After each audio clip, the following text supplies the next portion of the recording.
I got it. I got it. We're live. We're live. Shh, we're live. Shh. The show started. I know it's starting. I'm waiting for the indication that they actually can see us before I start. Do we have to whisper this whole time, or are we going to talk? Yes. You don't have to whisper. I to have whisper. You have to. Can you whisper? You're not whispering. Does Blair not know how to whisper? I don't think Blair can whisper. Okay. All right, everybody. We are good to go. So we are starting in 3, 2.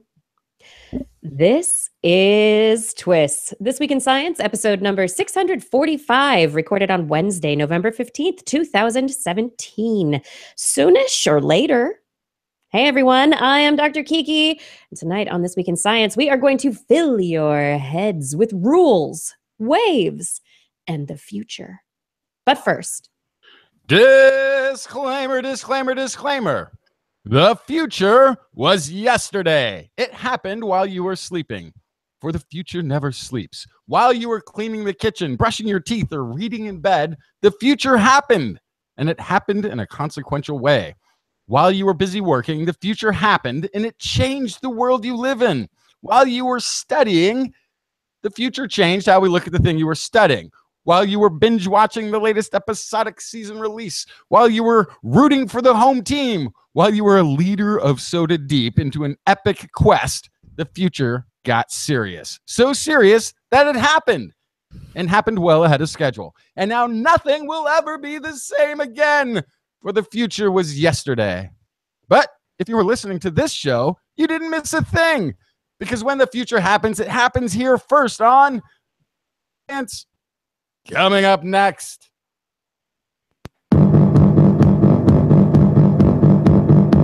I've got the kind of mind I can't get enough. I want to learn everything. I want to fill it all up with new discoveries that happen every day of the week. There's only one place to go to find the knowledge I seek. I want to know what's happening. What's happening? What's happening this week in science? What's happening? What's happening? What's happening this week in science? Good science to you, Kiki and Blair. and the good science to you too, Justin, Blair, and everyone out there. Welcome to another episode of This Week in Science. We're back again to talk science. So much good stuff ahead. Things happened this week. I have new stories about pulsing pulsars, creeping climatia, and we have an interview with Dr. Kelly Weinersmith. She studies Hello, welcome to the show. She studies parasites and has written a book with her husband, Zach, about future technologies that's called Soonish. Justin, what do you have for us on the show tonight?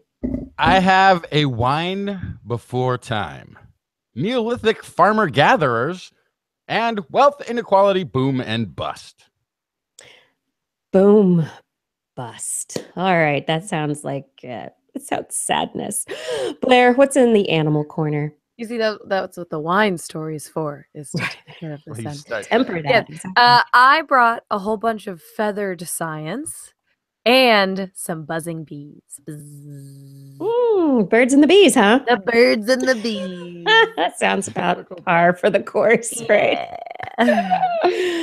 Okay, everyone, as we jump into the show, I would like to remind you that you can subscribe to TWIS just about everywhere. We're on iTunes, in the Google Play podcast portal, Stitcher, Spreaker, TuneIn. You can find us on YouTube and Facebook, searching for This Week in Science.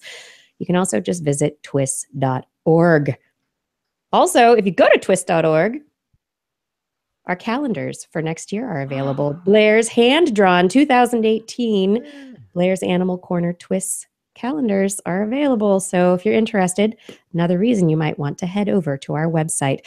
But right now, I would love to introduce our guest for the evening. She's an adjunct faculty in the BioSciences Department at Rice University, where she studies parasites that manipulate the behavior of their hosts. That's like our favorite thing here on TWIS. In addition to being a respected researcher, she co-hosts a podcast. She's another podcaster, Science Sort of. Yeah. It's one of the top 20 natural science podcasts. And she has spoken at Smithsonian Magazine's The Future is Here, 2015. She's been featured in The Atlantic, Science, Nature, National Geographic, BBC, The World, Gizmodo, CBC's Quirks and Quarks. And now she's here on TWIS. Thank you so much for joining us tonight, Kelly. Thank you so much for having me. I'm excited to be here. It's fantastic.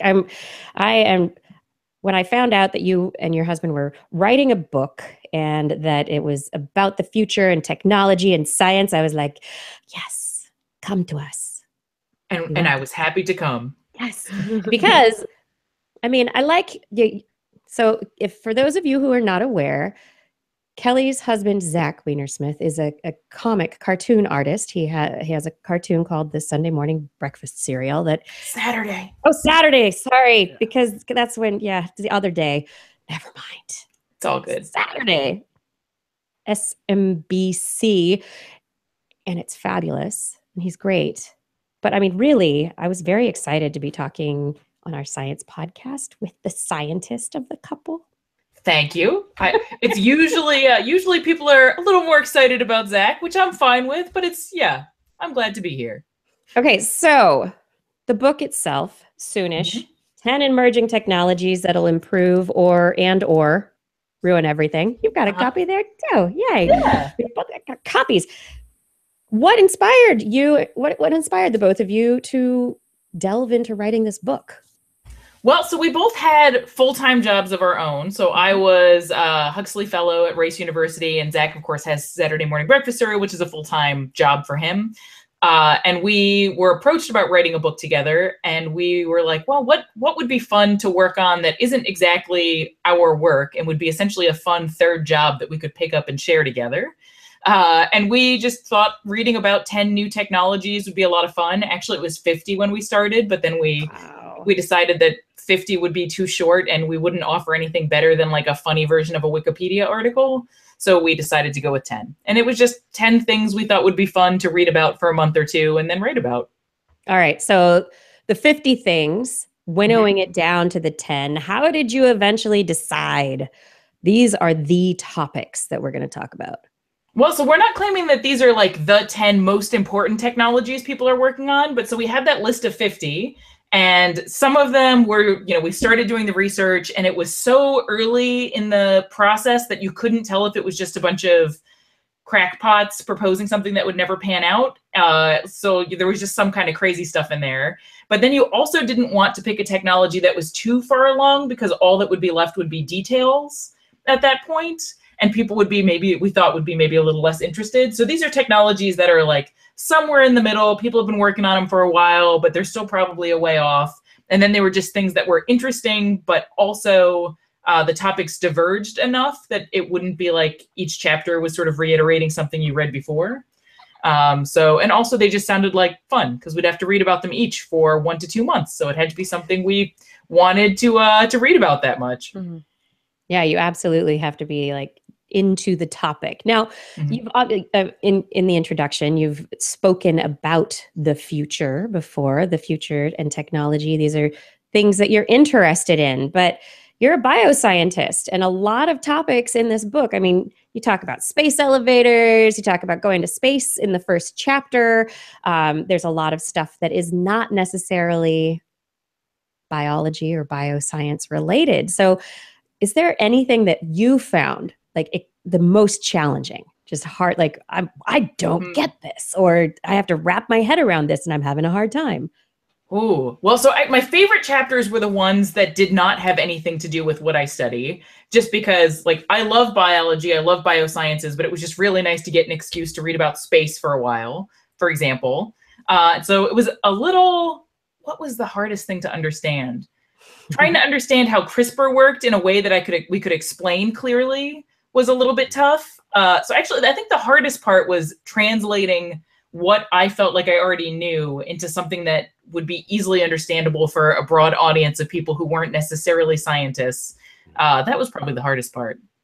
Fusion was tough. Yeah, let me break down fusion for you. So, I mean, I'm reading through this book. It definitely is, this is kind of introductory level for people. It's not, you're not expecting people to have any, were you expecting your audience to have any kind of prior knowledge of these things?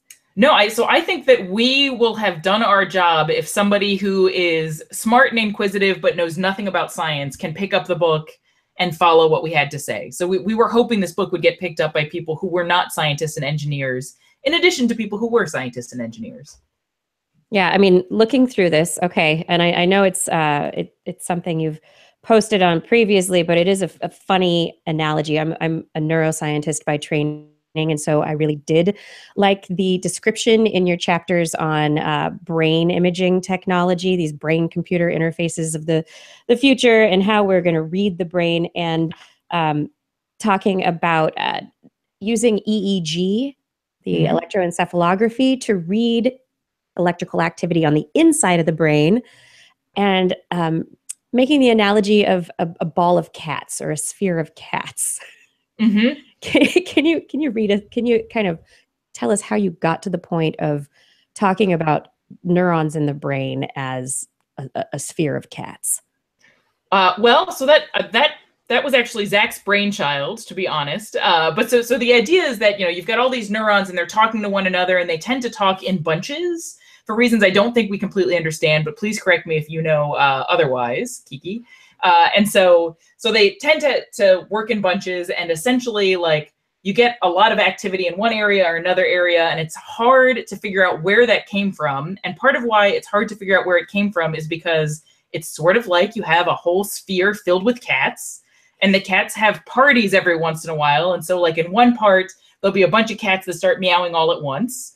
But maybe there's multiple parties going on, and there's cats meowing somewhere else in the stadium, and the cats are always sort of low-level meowing in the background. So to try to, like, get out the noise of all of the cats that are background meowing, and to try to hone in on the cat party that's happening in response to something you just had the patient think, is very difficult. There's just a bunch of background noise, and you need to figure out which cat party is the important one. And so EEGs essentially try to pick up on all of the meowing, and then figure out, and then there's different, like, algorithms that figure out which meowing was the meowing you were interested in. Justin, this is right up your alley. Your brain is a sphere of cats. We had at least one neuroscientist ask if he could, like, use that analogy in his lectures, and we were like, yes, absolutely. If it makes sense, go for it. So one of the things, this leads into your parasitology research, we talk about on the show a lot, is Toxoplasma gondii. And Justin is not a fan of cats because of toxoplasmosis. Yeah, I'm not a fan of outdoor cats because of toxoplasmosis. There you go. And the fact that they're, devastating for the local ecology. Yes. That too.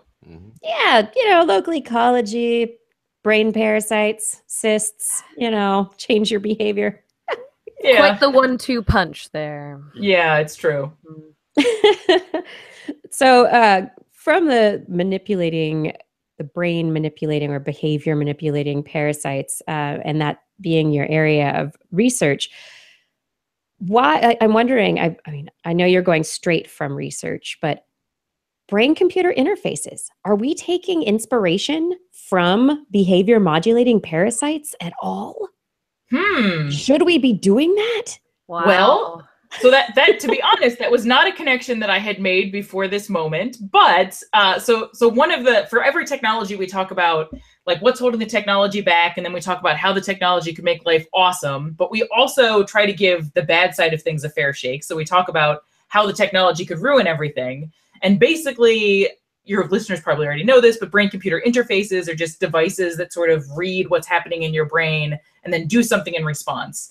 And in the future, there's some people who are arguing that maybe at some point your employers could keep track of what's going on in your brain. And maybe if you're getting a little bit tired, they could, like, give you a little zap to wake you up, which maybe you'd want if you were, like, driving a truck across the country. And to be honest, I think that all of this is so far away, it's ridiculous, because we don't understand the brain nearly enough to do anything that complicated. But anyway, so you could also imagine that maybe if you're not in the right mood, you could have a brain-computer interface that would tell your boss, like, this person should be really energetic today, but they're probably not going to be energetic. Maybe you should call them off work today or something. But anyway, so the idea that like somebody else could get access to how you feel and could maybe do something with that information seems unpleasant. And if we ever get to the point where we understand the brain well enough that you could manipulate the brain in response to stuff like that, like, oh, this employee should be more alert, we'll dump some chemicals in there to make them more alert.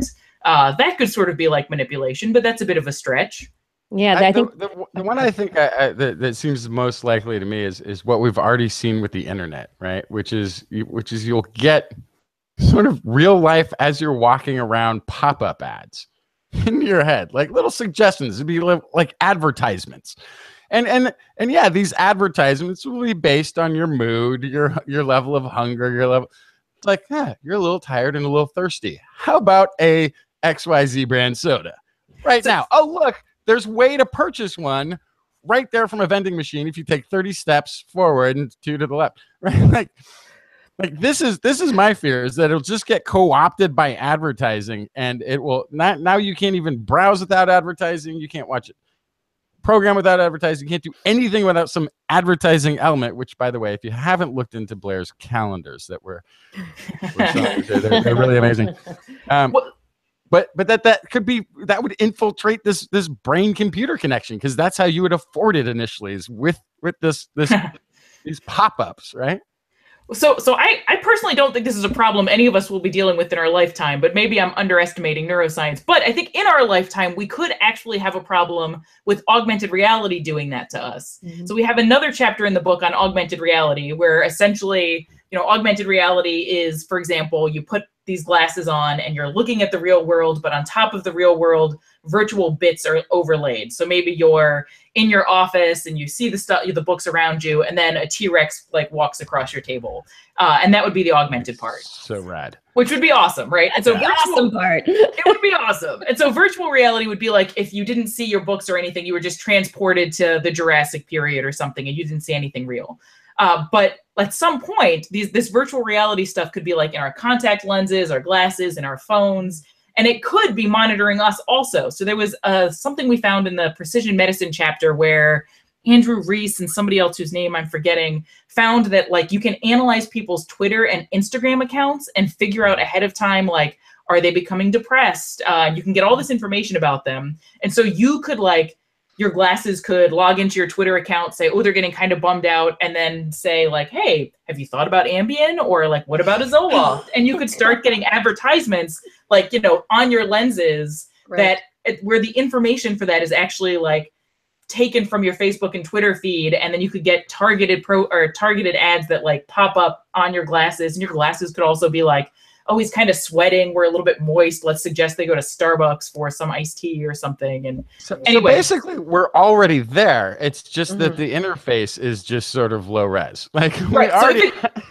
If it's in your brain, it could be a little more subtle, but I think that like it won't be that long before it's, showing up in our glasses or on our contact lenses or something.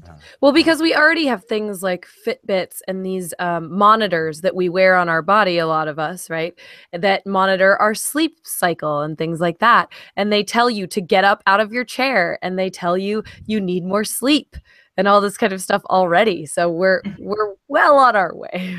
Absolutely. And like one of the scary things about this book is that it does seem like in most of the future scenarios for these technologies, giving up even more privacy is important for making the technologies work. And it seems like, maybe every year that goes by, we all become much more comfortable about giving up some of our privacy. And it'll be interesting to see where that goes. Gosh, what's left at this point? I don't even... There's more. You can always give up more, Blair. So does having written this book, like thinking about stories related to privacy with Google and Facebook and others, or even stories like this week, there's a new planet, like 11 light years from Earth, that is like the number 4 most likely to be habitable or potentially habitable at this point. Do stories like this, that after writing this book and really thinking about these different technologies and kind of the influence on humanity and culture, does it make you think about this news stories that are coming out in a different light? Yeah, it does. And so I wouldn't say that after writing this, I'm more pessimistic or anything. So we think of ourselves as like skeptical optimists. You know, we want to try to think about both sides, but we're optimistic that humanity will do things well. Maybe that makes us foolish. But if anything, I think that it makes me think a little bit more carefully about the way things are being presented. So when we read popular press articles for a lot of these technologies, and then we read the actual primary literature, the popular press articles were always like, oh, they solved this problem and now we're so close. But then you'd read the primary literature and the problem that was talked about in the popular press article was not the main thing that's holding the technology back. So like for space elevators, a problem is how do you beam energy up to this elevator that's going to be going up to space? But the real problem is what you make the cable out of. So people will talk about advances in beaming energy up to solar panels and stuff. And that's awesome. That needs to get solved. But it's not as hard a problem as what do you make a cable for a space elevator out of. And so I feel like I read article or popular press articles with a bit more of a skeptical eye because I don't know if they're always honest about what the major challenges are and how close we are to these technologies really working out. Yeah, I wonder too. I mean, a lot of times I've seen, we get press releases and we see, okay, this is the hook that the press release writer, the PIO from the university or the institution decided to take. And then you see all of the popular press articles just follow that direction as well. And so it's really that interesting question of, is the reporter actually going from the primary literature, or are they just following that kind of, this is an easy hook and people are going to be interested and this is for the popular market anyway. So everyone will like it. And is it necessarily a bad thing that there's a narrative of science that's slightly disconjointed from the reality? I mean, what's consumable, right? Like the narrative, the storytelling portion of it is going to be more consumable.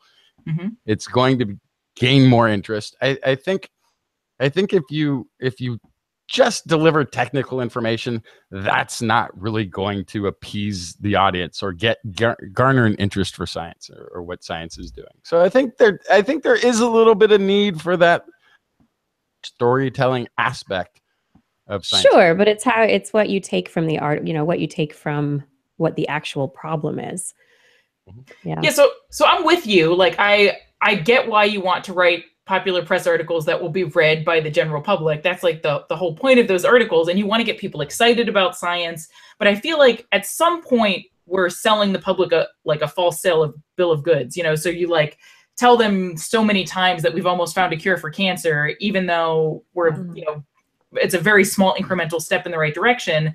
And then the general public is like, all these things that keep getting promised to me on the news are not happening. I still don't have a hoverboard. Yes, I was going to say, where's my flying car? Yes, right. We use that as an example in the book, flying cars in particular. And so I don't know to what extent we do damage to ourselves as like a community by having these articles out that kind of oversell stuff and then disappoint people when these technologies that they think are going to be like on their doorsteps, in the next couple months, never show up because they're actually many years or decades away.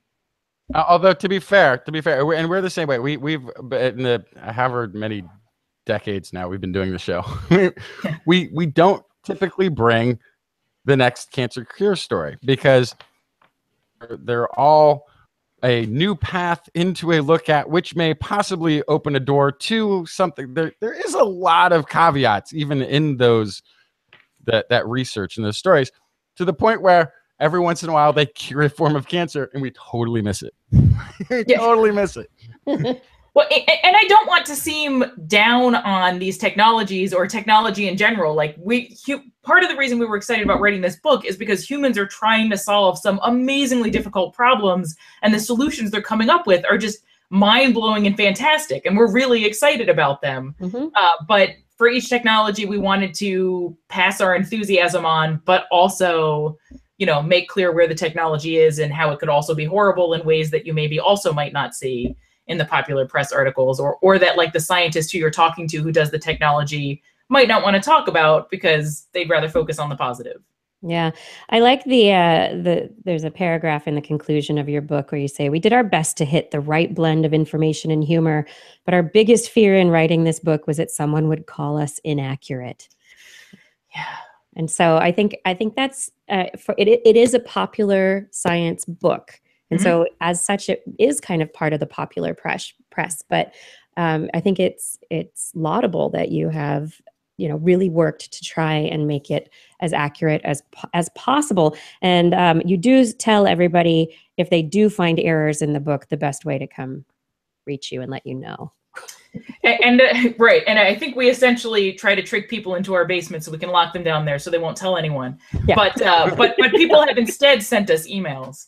And some of the emails are scary in the title, and then in the content are less scary. Like, you got X wrong in the title, but in the body of the email, we actually didn't get it wrong. There's just extra examples we didn't include. Right. And I'm like, you gave me a heart attack, but really you just want me to know this extra stuff. And that's great. I appreciate that you sent me this, but please don't give me a heart attack. So anyway, whatever. It's all good. Do you find the public commentary more difficult than peer review for scientific publishing? No, I don't. And the reason I don't is because I used to do YouTube videos for SMBC Theater, and the public put some of the most horrible things I've ever read. Yes, just absolutely terrible, horrible things about me and my friends. And anyway, and so at that point I was like, I don't care what you guys say. You're 50% monsters. But if somebody gives like a reasonable critique that was clearly thought through and I feel like there's some truth in it, I take that to heart as much as a peer review comment. But I try not to read too many comments because you'll end up with some really horrible stuff that I just don't really want to read. To this date, my favorite critique of this show, or specifically me on this show, was saying how terrible I was for the show, and they missed the old co-host who they absolutely loved. But of course, it had been me the whole time. It was, like, I was the only host. So, really love my content a bit, but don't like me now. Okay, well, I can take that both ways. That's fantastic advice. Yeah. Yeah. I mean, you just, at some point, you need to, one, have a thick skin, and two, get really good at deciding what critiques you think are reasonable and which you do not. And you just need to filter. And I say that like I'm good at it, and it just, brushed off my shoulder or whatever. And it's not actually that way, but that's kind of why I try to avoid the comments, just in general. So we haven't really talked about... I filter my brain filters only the good ones anyway, so it's... There you go. So we haven't really talked about your research. Can you give us that broad public overview of what you do? Tell us about your parasites. I'll tell you about my beloved parasites. So I basically just study parasites that manipulate the behavior of their host. And so essentially they're changing host behavior in a way that's really bad for the host, but really good for the parasite. And I shouldn't say this. I shouldn't pick favorites. It's like picking your favorite kid. But currently my favorite system is a system that I found recently, that Scott Egan found recently, and I started working with him on it. And so this is, do I have time to go through the system?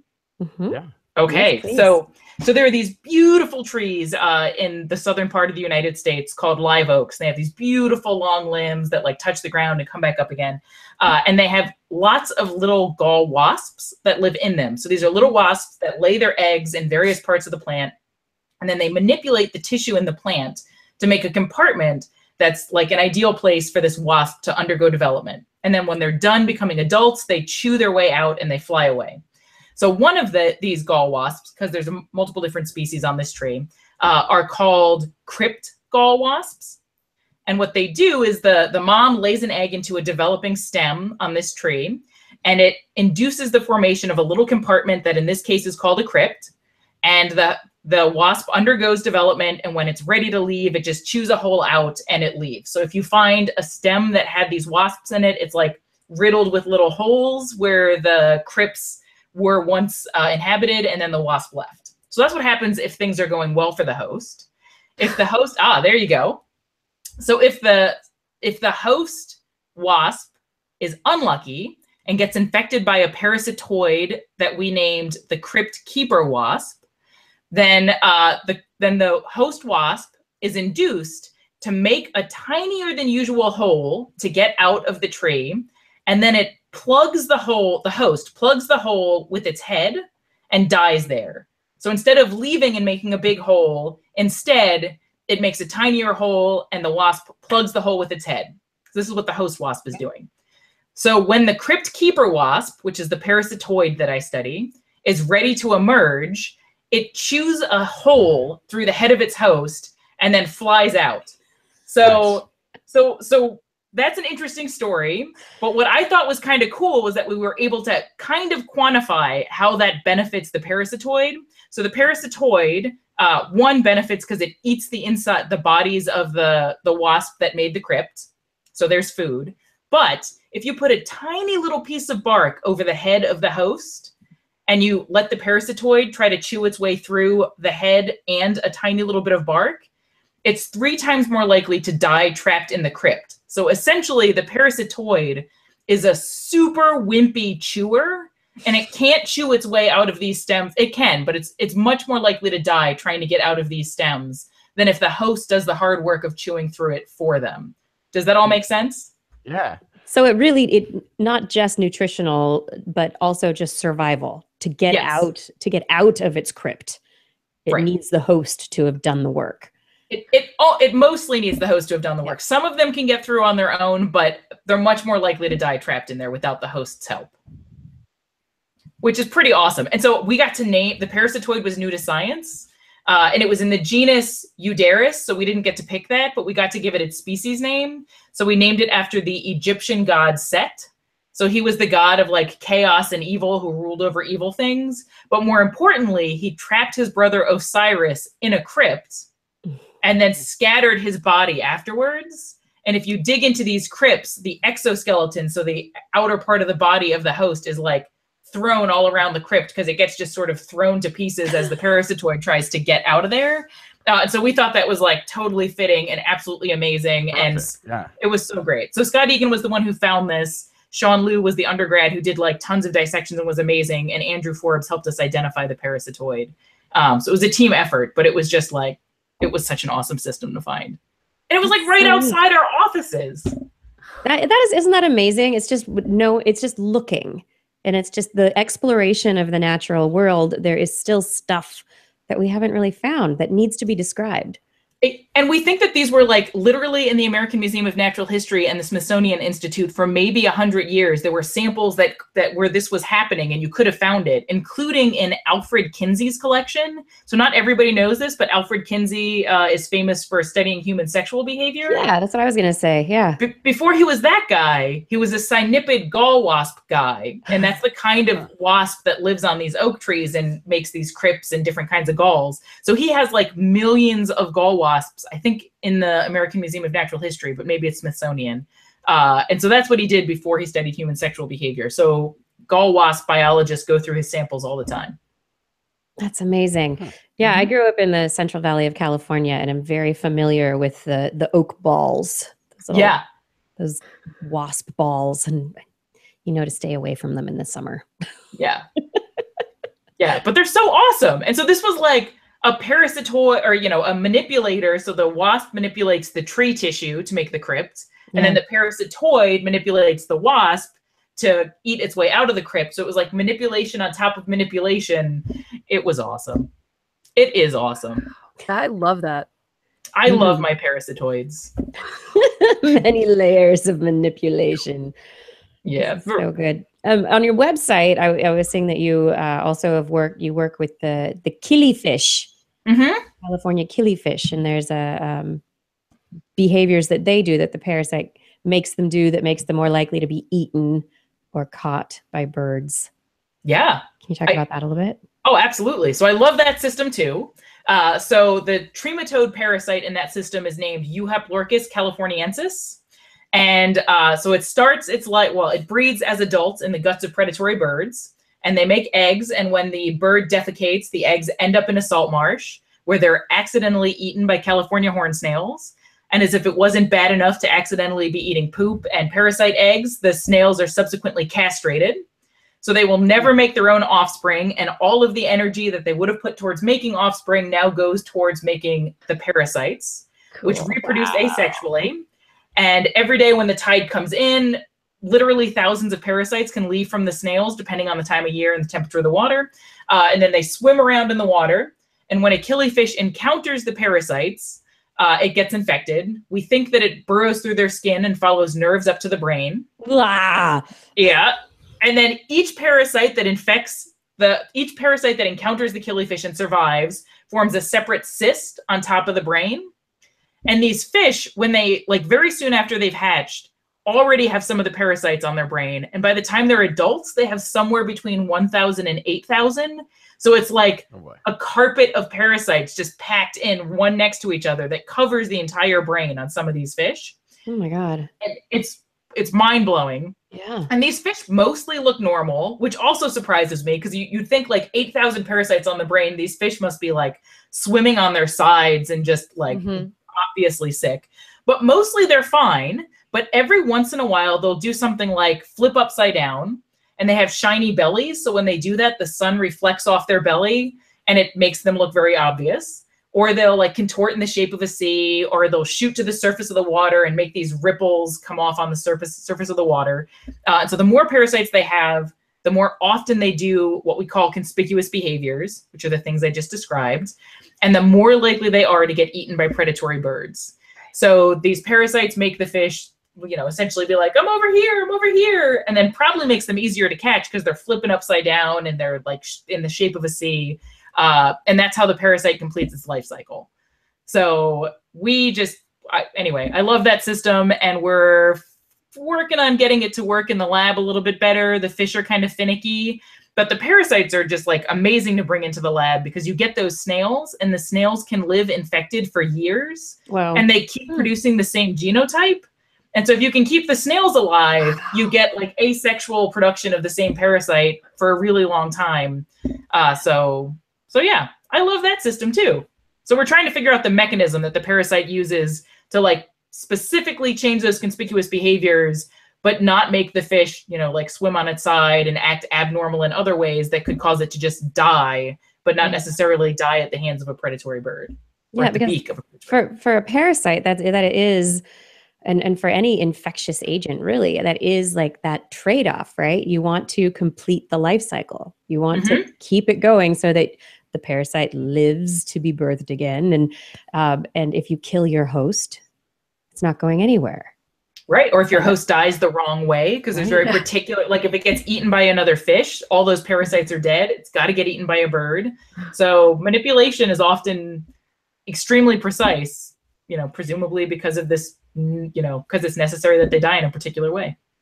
Yeah. So the interesting question. So the specificity of the life cycle of the parasites is so fascinating. Also, like these parasites are just in the water, just swimming around. And is it only the killifish that they infect, or are other fish affected? Are there fish that are consumed by humans that are affected? Is this like something that people should be thinking about? Well, so for trematodes, it's very common to have 2 or 3 hosts in the life cycle, like I described. Almost all of them maybe all of them include a snail. And so in my system, Euaplorchis californiensis only infects California killifish. But there's another Euaplorchis species in the Gulf of Mexico that can infect a couple different somewhat closely related species of killifish, and like maybe one fish that's also kind of more distantly related.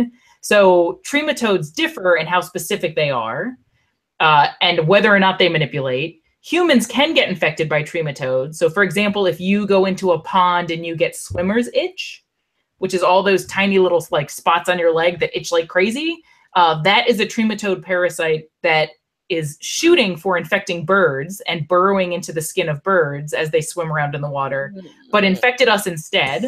And our immune systems pretty quickly kill them. And the horrible itching, I believe, is caused by your immune response to dead parasites in your skin. Good to know. So for people who live in Africa, Schistosoma mancini and Schistosoma japonicum, there's schistosomiasis is a problem down there. There are trematodes that cause human health problems, but that's not very common in the U.S. Okay. Yeah. So the ones that you're looking at, they are very specific, and the human immune system is sufficient to fight them off, and they basically are a nuisance more than anything. So the ones that I study, I don't think even can get through human skin. They just don't have the right like pack of enzymes in the like little pouches around their mouth. But maybe I'm wrong and I have a bunch of them on my brain and I've been blowing it all this time. Maybe this explains all the people laying out on beaches. Like, they think it looks like they're just sunning themselves, but it's the parasites trying to get eaten by a bird. Yes, exactly. Show that shiny white underbelly. Misjudged the host. His capability of being eaten by a bird. Could be. Oh my goodness. So Kelly, are you you're doing touring and working on the book? Are you kind of torn between your research and the book at this point in time? So actually the book has weirdly opened up my ability to do more research. So the plan was to write this book with Zach and keep writing books and spend the amount of time on books that I would have spent teaching if I were in academia, and then sort of transition out of the system, but parallel to the system. And so now we're looking to buy land and set up an ecology research station that will be funded by writing these kinds of books. And I will hopefully have a lot more time to do science because I won't be doing administration and other stuff. So I'll just be writing and doing science in my backyard. Nice. So that's my awesome plan. I like this plan. I really do. And this sounds like, I mean, as good a reason as any to purchase a book if you're interested. Soonish, 10 emerging technologies that'll improve and or ruin everything. Mm-hmm. And it is available now. And you can find it at the website smbc-comics.com/Soonish, or you can also find it at Soonish.com. Soonishbook.com. Soonishbook.com. Yes. And there are fun things. They have an origami robot that you can learn how to make. And there is also an augmented reality app that you can use with your phone to experience the joy of augmented reality if you haven't done so before. And stuff like that's fun to do. And the app is free. And it's free. And I love with our book. I love that your book is that this is a research goal. This is life goals. Yeah. Yeah, I was super excited that this worked out. Yeah, help fund science by buying my dorky book. Right. This will fund science. She'll write about science and do science. And the coolest kind of science, parasite science, Sorry to everyone else who studies anything other than that, but I said it. I don't know. I mean, every time there is a parasite story, I'm like, ooh, what are they doing now? What have we learned now? It's a fun field to study, that's for sure. Awesome. It is the most insanely complicated and other body dependent strategy for survival that it's really unique. So it is very fascinating. We call it unique, and then some people like to argue that everyone's really a parasite in one way or another. There's that. Yeah, but it's the whole it's got to be on land, it's got to be in the water, then it's in the belly of a bird. That's taking that whole thing to an extreme. It really is mind blowing. It is. Well, I'm mind blown, gobsmacked. I've enjoyed for this your conversation. ISBN number. This is Soonish. Do you have this memorized? Is this something that rattles off the tip of your tongue? We don't give out the ISBN your ISBN number. We'll have a link on the website. We'll have a link on the website. There's a link on the website. We'll have a link on the website for everyone who's interested. Kelly, I know you're on the East Coast, so I don't want to keep you don't want to keep you much longer. It's getting late over there. Thank you so much for joining us tonight and talking about your book and telling us about your awesome research. And I hope that we can have you back on at some point to do one or the other or both at some point in the future again. Awesome. Thank you so much. I had a ton of fun and I really appreciate you having me on, and I hope to come back in the future. Yay. Awesome. Yay. All right. Have a wonderful evening. Thank you. You again. too. Good night. Good night. Thank you, Kelly.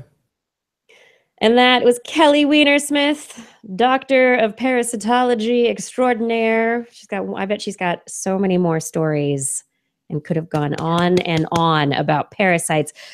We're also talking about the book Soonish, and we, like I said, will have the link on the website. Okay, you guys, we just talked about parasites, which usually are a lovely kind of invertebrate. So, what I think it's time for right now? What's it time for? Blair's Animal Corner. With Blair. She loves our creatures, great and small. Biped, millipede, no pet at all. If you want to hear about animals, she's your girl. Except for giant pandas and squirrels. Animal Corner. What you got, Blair? I unfortunately only have vertebrates tonight, at least for the beginning part of the Animal Corner. I have two very interesting stories about feathers, and feathers doing things perhaps we would not expect. The first article I have tonight is actually from Australian National University, looking at whistle-winged pigeons. They're actually called crested pigeons, but that's kind of their name on the street is the whistle-winged pigeon, and that's because their feathers make sounds. I was not aware of the whistle-winged pigeon before, but it sounds like these wings make sounds as they take off. They have high and low sounds coming off from the mechanical movement of their wings as they fly. And so Australian National University, a lab there led by Robert McGrath, wanted to see if these sounds had an impact on the pigeon groups around the pigeon that was flying away. So basically, he wanted to see if these sounds had a behavioral impact, if there was a reason for them other than just the movement of the feathers. So he did high-speed video and conducted feather removal experiments.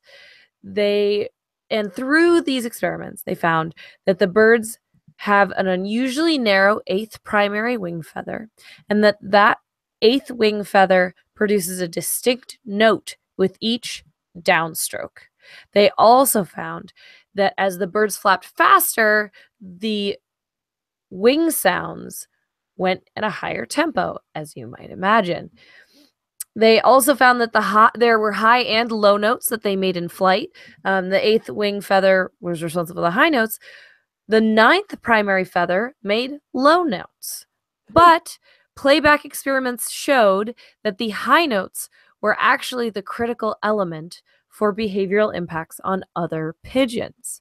So they played these flight sounds that the pigeons that they recorded to other pigeons. They recorded sounds with the 8th feather, with the 8th feather removed, with the 9th feather, with the 9th feather removed. And they found that they are very likely to flee upon hearing the flight of a bird with an intact 8th primary feather.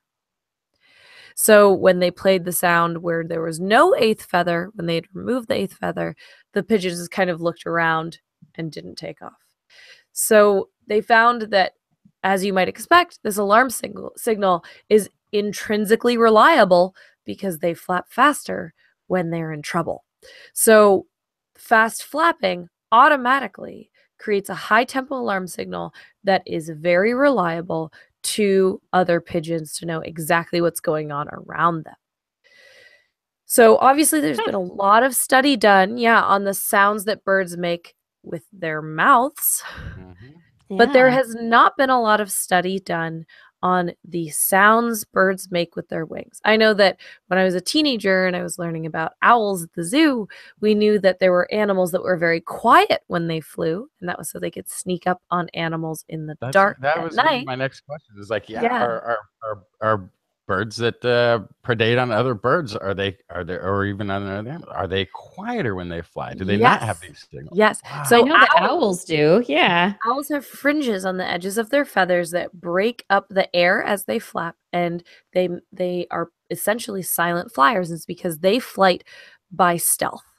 But animals like hawks, and they are much louder when they flap their wings because they fly based on agility. And then there are animals like vultures that make a racket when they fly because they're eating dead stuff. Right. Yeah, it ain't gonna run. But these guys have taken it to a whole nother step by using their wings essentially like a musical instrument to send out a warning call. That's awesome. Yeah. So that's fascinating. And so also future studies hopefully will study the evolution of wing sounds across birds to see where this development came from. and there's some level of sitting in the park and hearing the flutter of pigeon wings and going, oh, I wonder if that's a thing, that you have to go, okay, I'm insane. I know I'm insane. I'm listening to the sound that pigeon feathers make, but I'm still going to study it because I want to find out if that's a thing. Yeah, that's there awesome. you go. And it's a thing. So cool. I know it's interesting that it's a thing for these alarm calls, that the pigeons are specifically using it for this, because I know, what is it? The red-capped manakins use their wings during mating, right, to make a quick call. And then I think hummingbirds also, their wings make sounds that are used. They're humming sounds that are also signals for mating and for aggression. So exactly. So that is a it's a set of sounds that again, it's a chicken or egg, forgive the pun, scenario where we don't know if the sound is a signal of readiness because they're just moving quickly, or if the sound is produced to signify something. Right. And so you can try to figure that out by kind of exploring wing sounds in the huge group of birds that there are on this planet. And you can kind of try to follow the steps back and see if the behavior created the sound or if the sound created the behavior, which I think will be fascinating to find out. But I think we can do it.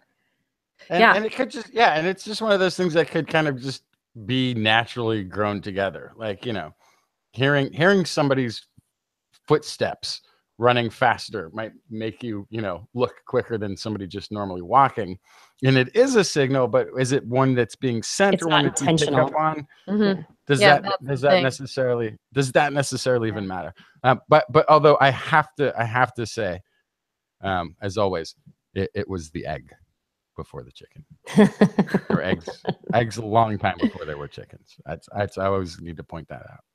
Yes. Well, so from noisy feathers, I want to move to smelly feathers. I love talking about smelly things in relation to birds because why, Kiki?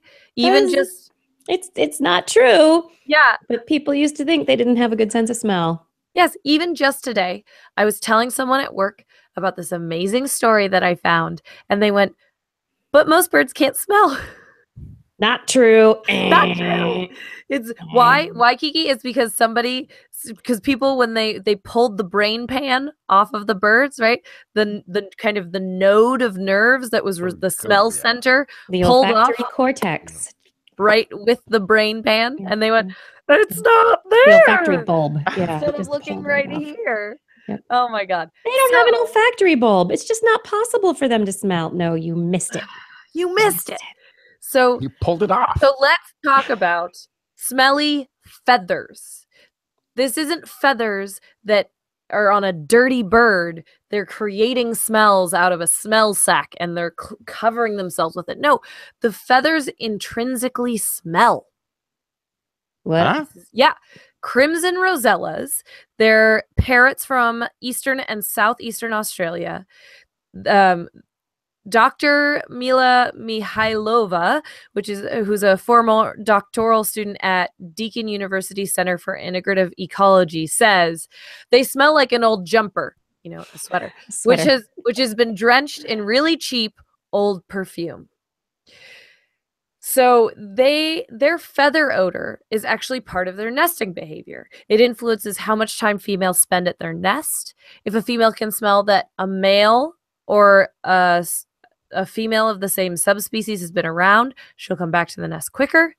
And they also found that they would adjust their behavior based on what kind of individual was around. If it was a male or a female, what subspecies it was, the genetic diversity or health of an individual.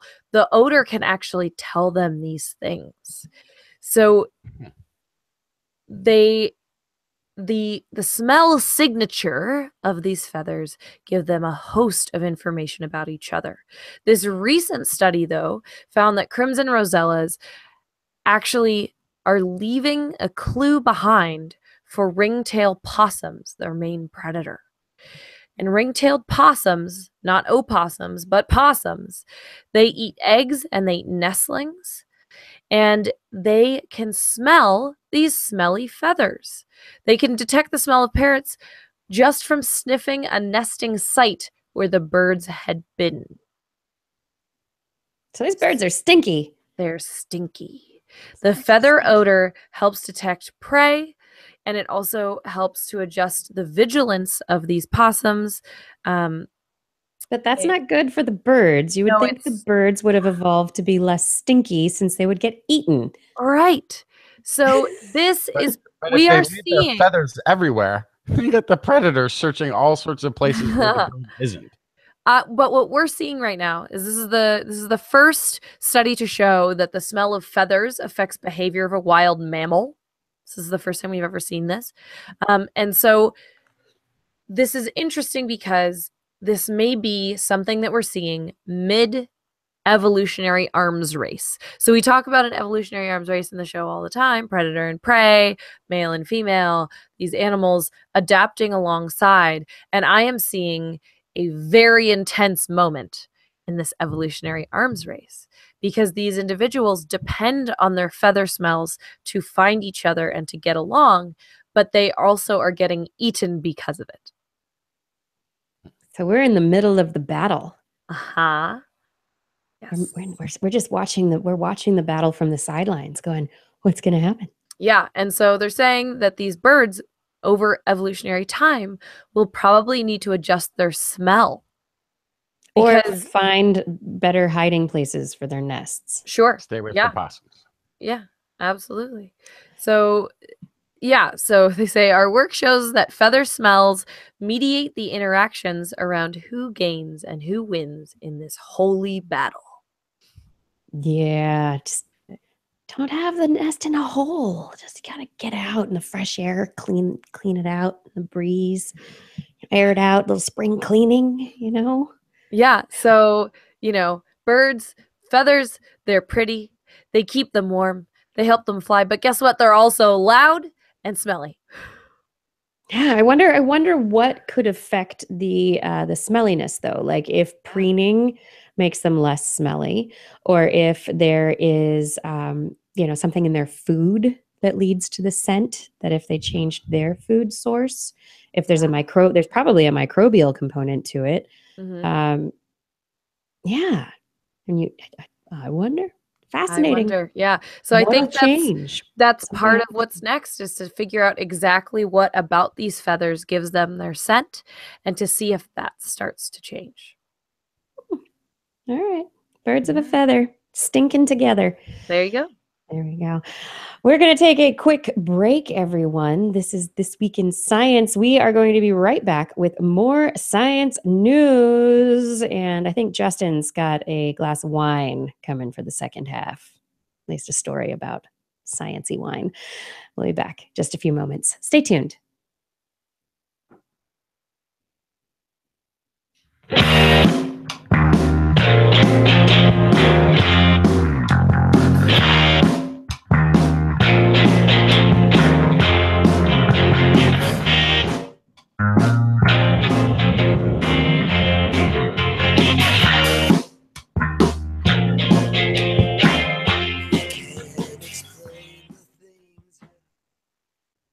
Hey, everybody. Thank you for listening to or for watching This Week in Science. We absolutely appreciate you being here. And while you're here, why don't you take a moment to head on over to TWIS.org. TWIS.org is the home for all things Twisalicious, sciencey goodness and all that. And if you're heading to TWIS.org, you'll be able to find that our This Week in Science Blair's Animal Corner calendars are there for your ordering. If you go click on that link, TWIS, TWIS.org, and click on the image for the TWIS 2018 Blair's Animal Corner calendar, you can order it. There's a nice little PayPal interface to help you do that very easily. And we have actually put our order in for those calendars. So they will be on the way. They're in production. They're in production right now. We're very excited, and we will have them in our hands hopefully by the next show to be able to show you all what it looks like, what the calendars look like. I'm going to do some testing to figure out exactly pens, crayons, pencils, what will color well on these calendars so we can give you advice. Yeah, I think it'll be really good because I think it'll be the same paper as last year, which is matte. So it should be really easy to color. Fingers crossed. Matte is fantastic to color. Mm-hmm. I don't know about Ben or Brian. Never mind. Matt. Yeah. Sorry, I'm joking. I do funny jokes. Everyone order a calendar right now. Please. Now. Do it. All right. While you're there, also, we have a Zazzle store. So click on the Zazzle store link, and that'll take you over to the place where all of our TWIS merchandise is. No calendars there, though.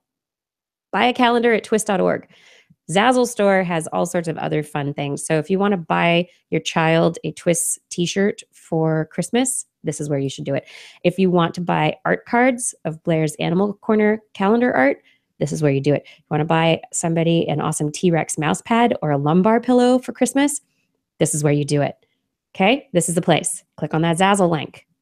Get your Christmas if you want a particular item with a particular design, you can totally tweet or email me and I will put it in the Zazzle store. Look at that. That's an awesome thing to say, Blair. All right. If you're not into the buying things, although this is the season, we're getting into the season for the buying, you can also just help keep TWIS in the black, help us continue to meet our budgetary needs and to make this show happen week after week. Click on that donate button that's in the sidebar. Nice little PayPal interface. You can donate to your heart's content this holiday season. Also, the Patreon link at the top of the page will take you to our Patreon account. And the Patreon account is where all the wonderful things going on for our Patreon community happen. And you can click on the red button, become a patron, choose your level of support, get little gifts in return. And I did just start a patron-only RSS feed. Patron-only audio RSS feed. And as of now, patrons are the only individuals who have access to our live from the Entomology Conference show. It's wonderful audio, too. It's great. So if you are complaining about the audio on the YouTube video, you know what? Be a patron and you get to listen to it. You can listen to it. See, it's not easy. Oh my goodness, you guys. Oh my goodness, you guys. I'm getting snappy. Those of you who are unable or just not interested in buying or spending, as I know so many are, you can help us out by telling people about TWIS. Okay, even if you're helping us out financially, please still tell people about TWIS, because the more people we reach, the more we can do, the more we can create, the more. So please tell people about our RSS feed, that they can find us on iTunes, that they can find us on Facebook and YouTube. Share the links that we share, that you find in your social media feeds. Share them widely. We need your help. And for those of you, all of you who are listening, watching, being here with us, we thank you for your support. We could not do this without you. Slightly queasy deep down in the abdomen, and convinced that the lives that they lead need adjusting. They drive to the bookstore and blindly start trusting the miracles and cures all laid down in black ink, never even bothering to stop and think. And we're back with more This Week in Science. We are back, and you know what it's time for now? It's time for one of my favorite segments on the show that we started doing this year, the newest segment of the show, This Week in What Has Science Done For Me Lately? Yeah, what has it done for me lately? I think about it all the time, so much. But this is our first What Science Has Done For Me Lately limerick. Here it is, Blair, as requested from Minion Travis LaRue. I work as a pharmacy technician. Healing the sick is my mission. With research and tech, I yell, go to heck, and beat viruses into submission. Nice. Yeah. Yay! Well done, Travis. And thank you. I love it's a very sciencey limerick about your work and what you do. Yeah, go to heck, viruses. Go to heck. Get the heck out of town. Get out of here. We love it. So this was a request of Blair's a while back. It's a fun twist on what science has done for me lately, for you lately. So let us know what science has done for you lately in limerick form, or just write us a note, leave us a note on our Facebook page, facebook.com/thisweekinscience. We really would love to keep filling this part of the show with your stories, your thoughts, and your limericks. Haikus, sonnets, I don't know. A sonnet. Yes. A science sonnet. Pentameter. A science sonnet. There we go. Yes, an iambic. And I'll I'm read sure it it's in vocal fry. Oh my God. My vocal fry is great tonight. It totally is. Oh my God. All right. But enough of that, everyone. Let's keep it going. Thank you, Travis, for that wonderful limerick. We really appreciate it. It was so much fun. And now, Justin, what you got? A wise man was once hired to be the spokesman of a company that peddled fermented beverages.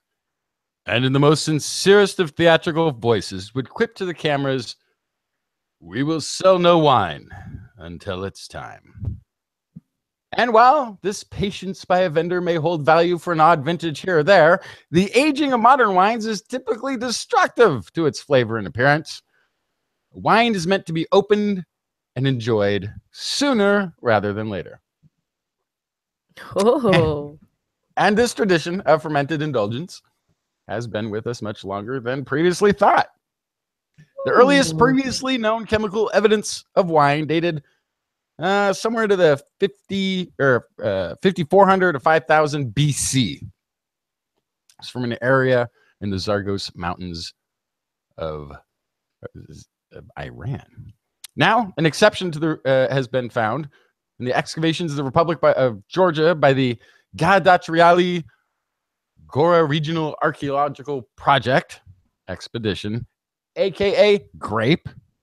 The undertaking with the University of Toronto and the Georgia National Museum have uncovered evidence of the earliest winemaking ever found anywhere in the world.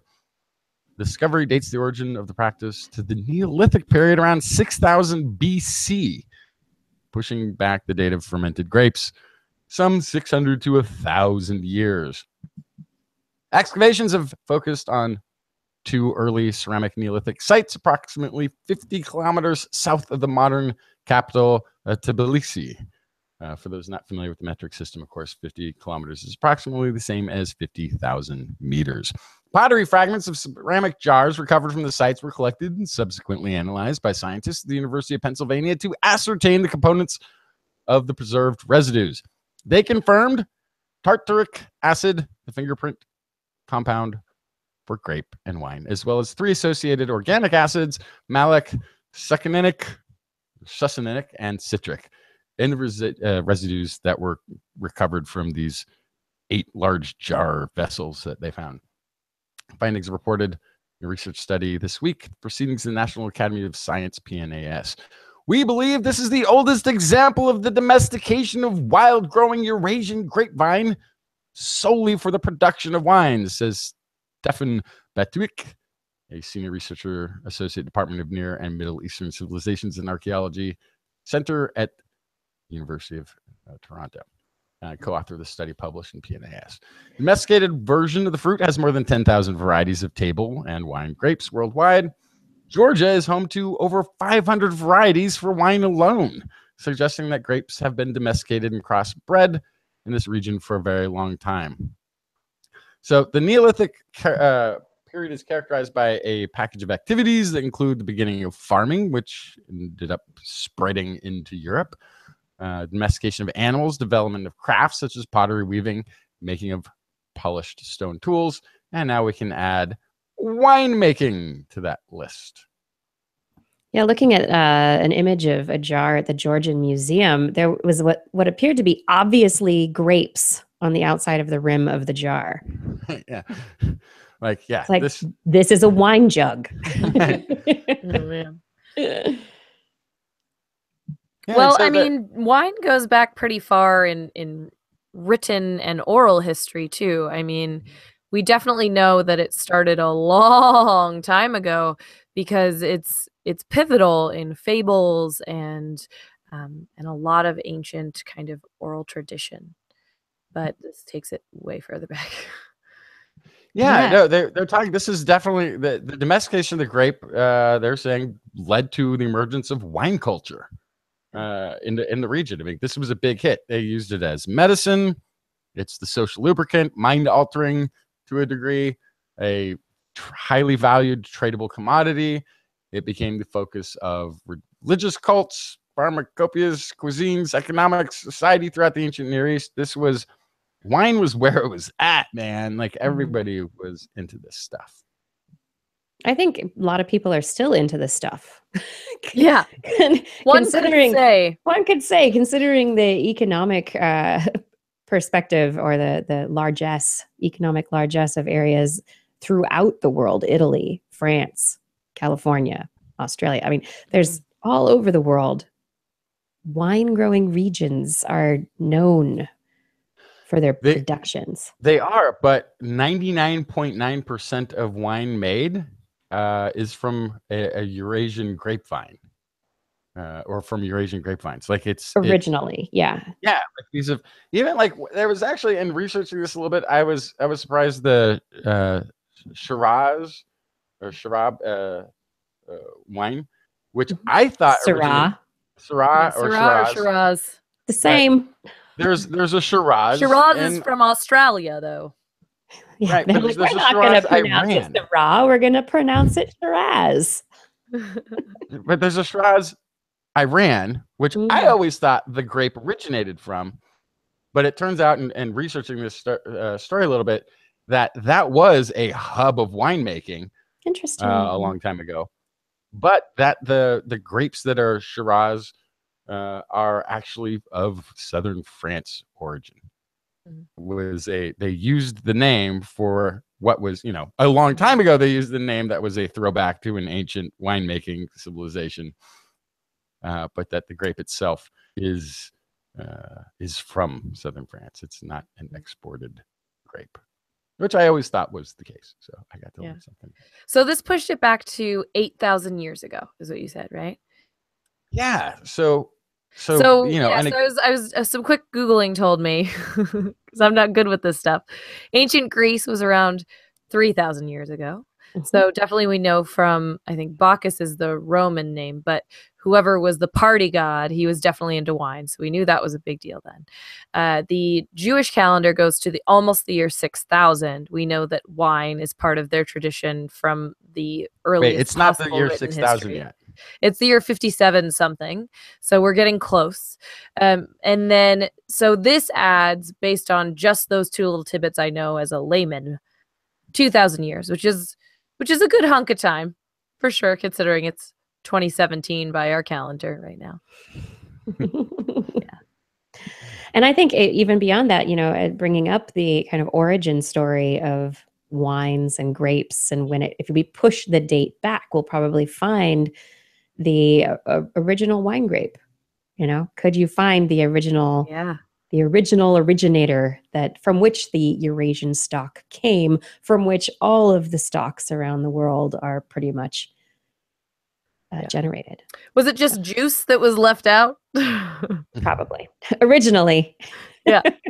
They made grape juice and they were like, oh, should we throw it out? No, let's go ahead and drink it. And then they just got trashed.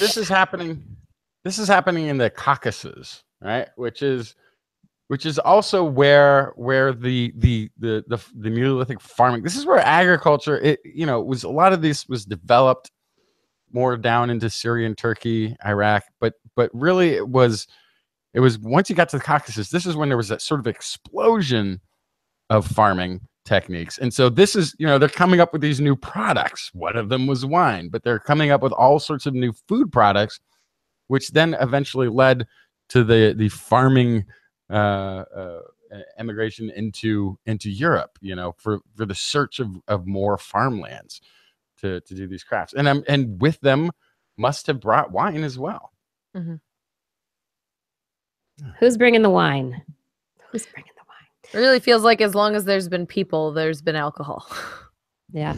So I'm going to switch up which story I was going to do next. I'm going to switch up the story because I think talking about the kind of agricultural aspects of wine will lead me into my Climatia update. Mm-hmm. Dun, dun, dun. It's the end of the world. This week in the end of the world. So there are a few stories out this last week that I found incredibly bleak. A large number of research scientists issued a warning to the world that if we continue on the path that we are headed, that it's going to be disaster for humanity. Unfortunately, they published it behind a paywall in an academic journal, so nobody could read it. What? Yeah. It's like we're issuing this cry to the world behind a paywall. What the? This is why we can't have nice things.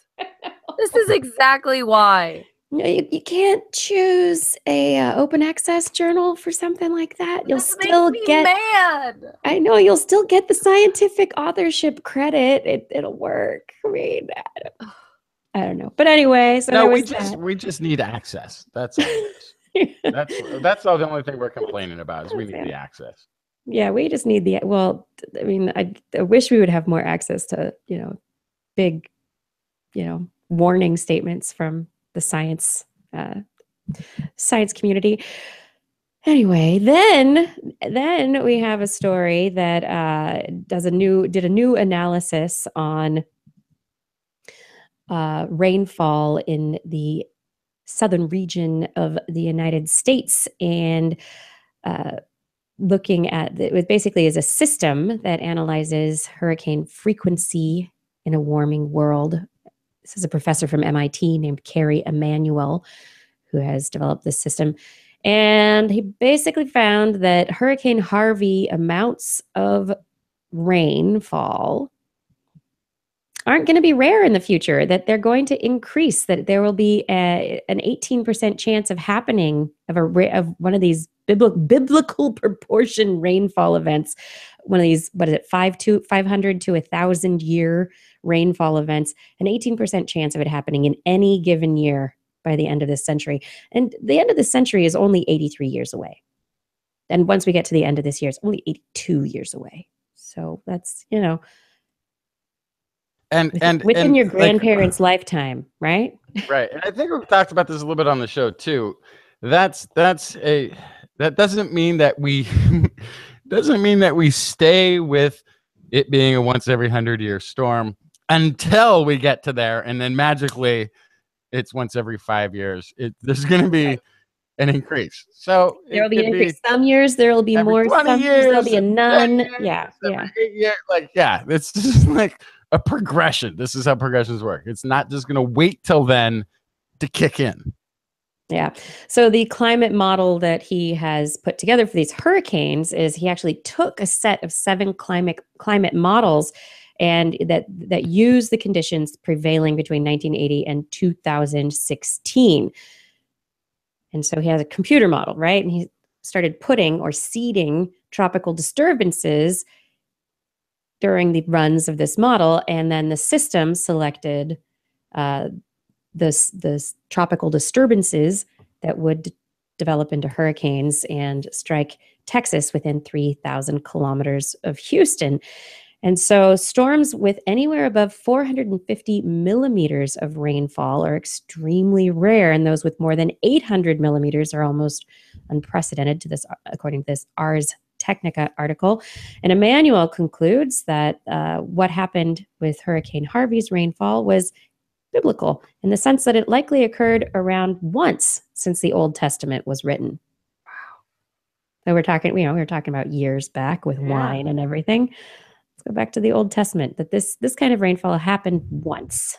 since then, but expanding out to the coast, the probabilities are definitely going to go up, and that we're looking at a little over 2,000. I mean, how long ago was Old Testament written? That's a tough one. How old? That's Probably at least 3,000 years ago, right? So, yeah. Once this Hurricane Harvey level of rainfall, we're expecting it to be about once a century or so if these climate conditions prevail. Yeah. Blair's got her Googling face on. Yeah. Kiki had her Googling face on earlier tonight, I think, when she thought that Blair had said that feathers could smell. And she's like, I'm going to have to look at this study. Wait a second. This can't be what you said.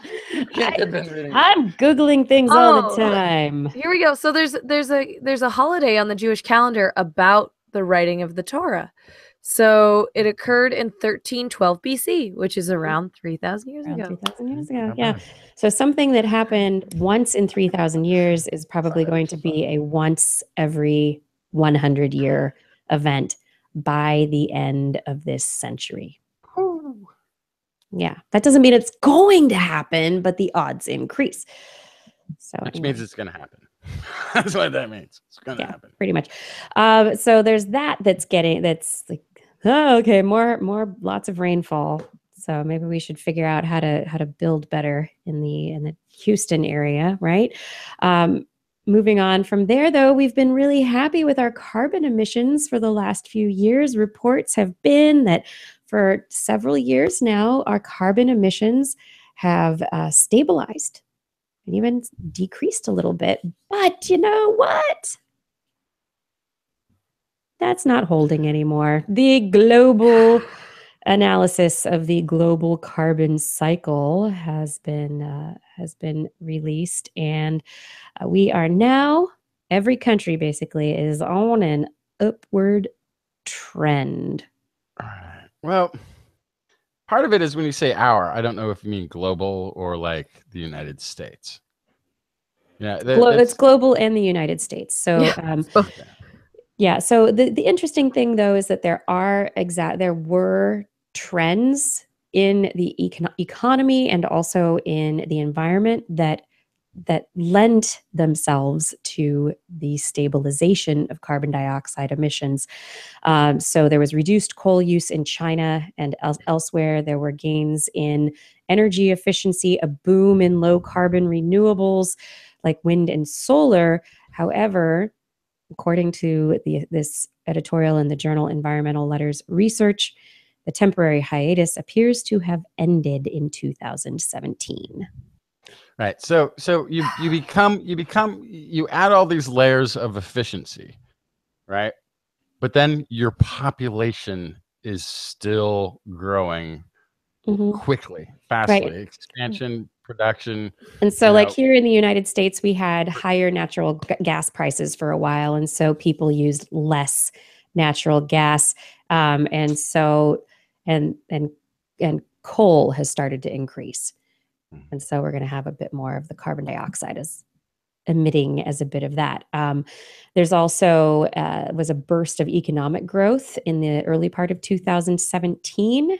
And there was a dip in hydroelectric dam generation because we didn't have as much rain in 2017. Yeah, not as much rain. Well, it's also as energy efficiency increases, we are also building more and more things and incorporating more and more things into our lives that require energy. We are. And there's also this story of coal, which is when they made the coal steam engines in trains much more efficient, the price of coal dropped.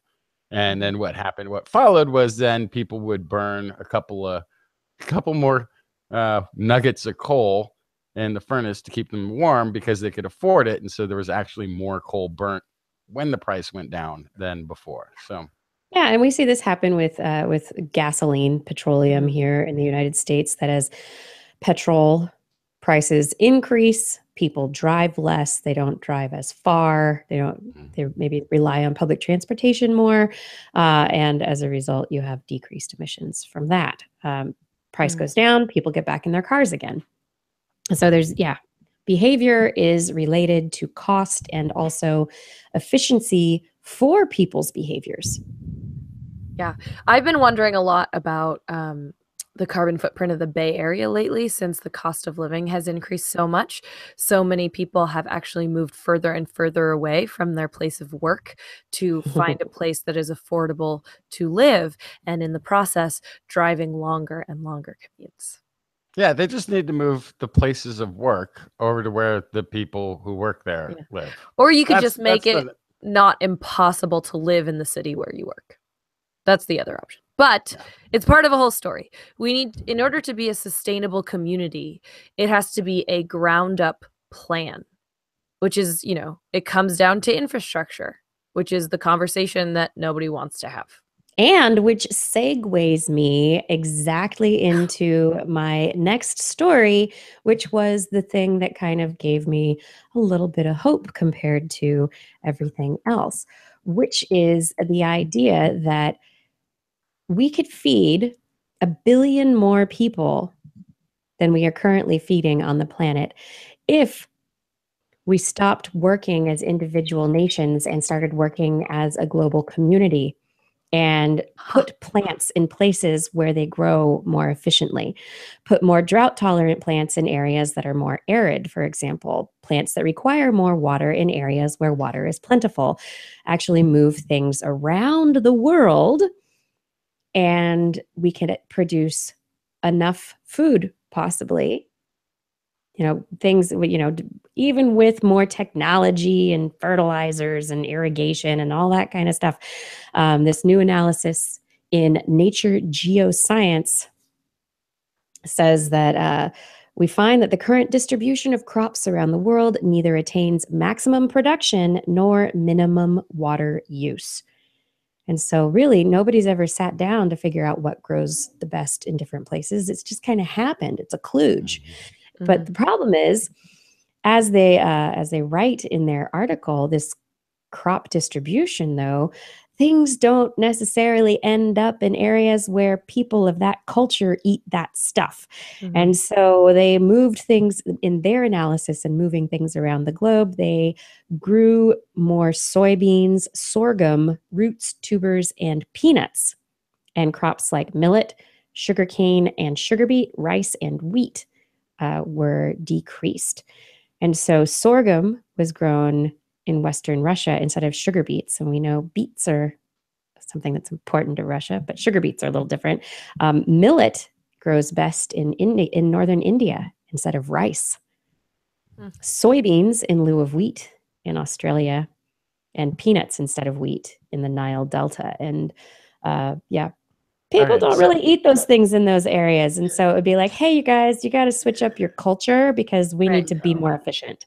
No, so here's the problem with that, though, because then you'd be shipping this stuff all over, which means you're going to have a carbon footprint to that. And then you're also we already do that, though. Yeah, and that's what I was going to say, too, is that the way we ship things is also not efficient. So how many tankers have I seen that come in full of stuff and exit the San Francisco Bay empty?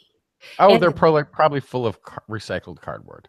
This is the thing, is how can we make sure that we're also, if we're a global community, we would be orchestrating the movement of products in a more efficient fashion as well. But I think there's another thing that you're touching on, which is a very touchy subject for the future, which is starting to happen. Maybe it happened yesterday, which is that we're not just talking about then reallocation of foods. What we're talking about is freshwater distribution. Right? Because when you're talking about, well, you grow this water dependent thing here and you just move it over there, what you've actually done is exported water. The idea is that you grow the thing that needs water in places that where there is water. Right, but that's a tricky thing because there's usually local competition for that water. For instance, here in California, we have a huge an explosion in almond farms, which are high intensity water. And we had this during a drought when we were talking about telling people to stop watering their lawns, stop washing their cars, and yet we have this huge industry of almonds, and a lot of that's being exported. So when we talk about these things, there's another whole layer of not the crop and the food thing, but the fresh water thing that's getting left out. And you can imagine, especially in a place where in California, we have a pretty good access to legislature and that sort of thing. There's parts of the world where they don't have as much control. The local populations don't have as much control over water rights and water usage. And if we're growing crops there that are getting shipped out, but those people are being rationed for their fresh water, I'm just pointing out that it's more complicated. It is complicated, but it's a fascinating thought project. You know, could the world work together to change agriculture to feed everybody? There's another really important part of this thought exercise that I think no one wants to bring up, and that's the meat. Huh? Right. Meat. What? When you reduce meat production, there's more water, there's more space to grow food. All of these problems go away when you reduce your meat production. When you talk about feeding 1 billion more people, you can do that by just cutting down the meat. Yeah, I don't think they're talking about all sorts of steaks in this article. Yeah, but also, when young people eat meat, they do better at math. So, like, they don't necessarily cut down, not cut out. Cut down. Just say, like, again, it's the almonds. People are villainizing the almonds when almonds don't take nearly as much water as beef does. They're nowhere near. All right. This is a debate that can go on and on. So let's not keep it going on and on right now. People can write in and tell us what they think. Tweet us or talk to us on Facebook and let us know what you think about this story. But right now, Justin, what's up with Neolithic farmer people? Oh, yeah. So as I was talking about before, the Caucasus, we had this sort of farming revolution. And after a while, they ran out of places to grow stuff. Now they just decided they were going to go look for more fertile lands. People would say, hey, you know what? All the good farming spots are taken up. Let's head west.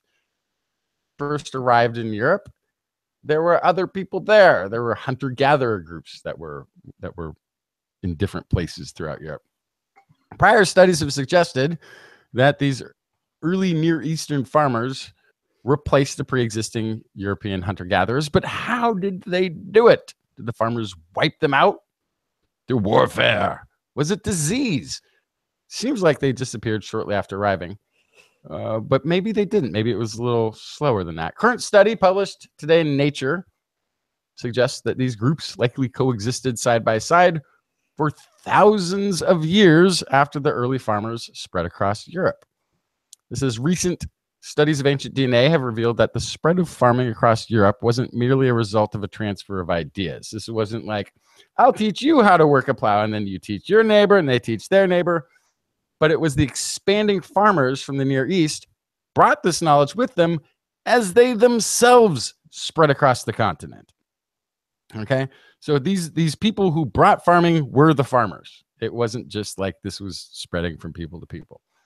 Numerous studies have shown that early farmers from all over Europe, such as the Iberian Peninsula, southern Scandinavia, and Central Europe, all shared a common origin in the Near East. This is a little bit, or was, on revealing it, a little bit of an unexpected finding, given the diversity of prehistoric cultures. There's diverse environments. There's different languages across Europe. But these people from bottom to top of Europe all entered Europe together, basically. They also, though, found various amounts of hunter-gatherer ancestry in these populations, which had not been previously analyzed in the detail that it was in this study. Current study from an international team, including scientists from Harvard Medical School, the Hungarian Academy of Sciences, and the Max Planck Institute for the Science of Human History, focused on the regional interactions between early farmers and late hunter-gatherer groups across a broad time span in 3 different locations in Europe. They looked at Iberian Peninsula in the west, so that's, I guess, western-ish Spain, the Middle Ebel Saale region of north-central Europe, and the fertile lands of the Carpathian Basin, which is basically Hungary. The researchers used high-resolution genotyping methods to analyze the genomes of 180 early farmers. 130 of them that they put into this study actually were newly reported. And this was from 6,000 to 2,200 BC, and they explored population dynamics. I bet they were drinking wine. Right? I think they were all drinking wine. Well, the hunter-gatherers probably weren't. This is why they eventually got pulled in to the communities, right? Right. So we find that hunter-gatherer admixture varied locally, but more importantly, differed widely between the 3 main regions. This means that local hunter-gatherers were slowly but steadily integrated into farming communities, says Mark Lipsum, a researcher at the Department of Genetics at Harvard Medical School, who is also first author on the paper. While the percentage of hunter-gatherer heritage never reached very high levels, it did increase over time.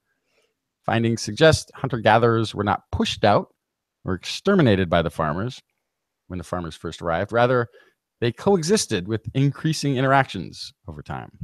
Well, I bet. I mean, think about it. They're hunter-gatherers, which means that their food supply is not necessarily available all the time. They're having to work really hard to find maybe minimal amounts of food. And then here come these people who are like, oh, you could just put this in the ground and we're going to do this to the ground and we're going to grow our crop. We're going to grow our food and we'll have food. And then we're going to do things like drink wine. Right. and the hunter-gatherers went, this is way better. I like this. And probably a pretty good trade arrangement. Yeah. Because the hunter-gatherers stop by every day and it's like, still nothing came out of the ground? Yeah, sure, this is going to work. They're like, hey, I found a deer. Do you want some of this deer? Do you want some deer pelt? You want some antlers? I'll trade you when your stuff comes out of the ground. So this is kind of fun, though. They found that the farmers in each of the locations only mixed with hunter-gatherers from that region. And not with other hunter-gatherers from other regions or even other farmers from other areas. So once the farmers showed up, they stayed put and they interacted with that local group, which creates a tag, basically, based on that hunter-gatherer group that was in any specific region for the populations of farmers that started there, right? If you have a little bit of hunter-gatherer X in your genome, you know your people were in this specific region because they can tie it back to the hunter-gatherers of that particular region, right? So there's sort of an interesting way of tagging people in their interactions in certain places back in time, which is sort of fun. Interestingly, these Neolithic farming communities had rapid growth followed by a violent period that typically ended in dissolution of many of these communities. This is from past research. And the past research failed to link this boom or bust pattern to weather. They looked really hard at was there a climatic change? Why are these farming communities collapsing? And they postulated maybe it was from disease, but they actually didn't find evidence of that. That was just sort of best guess stuff. And researchers at Washington State University and 13 other institutions have found perhaps that economic inequality, something that would have been a very new feature to early societies, but spiked in farming communities, was likely a driver of the eventual fall of many of these communities. That's cool. Yeah. So economic inequality is not a good thing for the whole. Which is actually History a segue repeats to my itself. last. Yeah. It's a segue to your last story. It's a segue to the last story, but they did cross over unintentionally and oddly in this way. But yeah. So what's your last story? So you said it's a segue. What's your last story? Bring it. Oh, well, yeah, okay. So this is researchers at Washington State University and 13 other institutions have found that the arc of prehistory bends towards economic inequality. Largest study of its kind, research saw disparities in wealth mount with the rise of agriculture, specifically the domestication of plants and large animals, and increased social organization. So basically, the more civilized and stay puttedness of us increased our economic wealth disparities.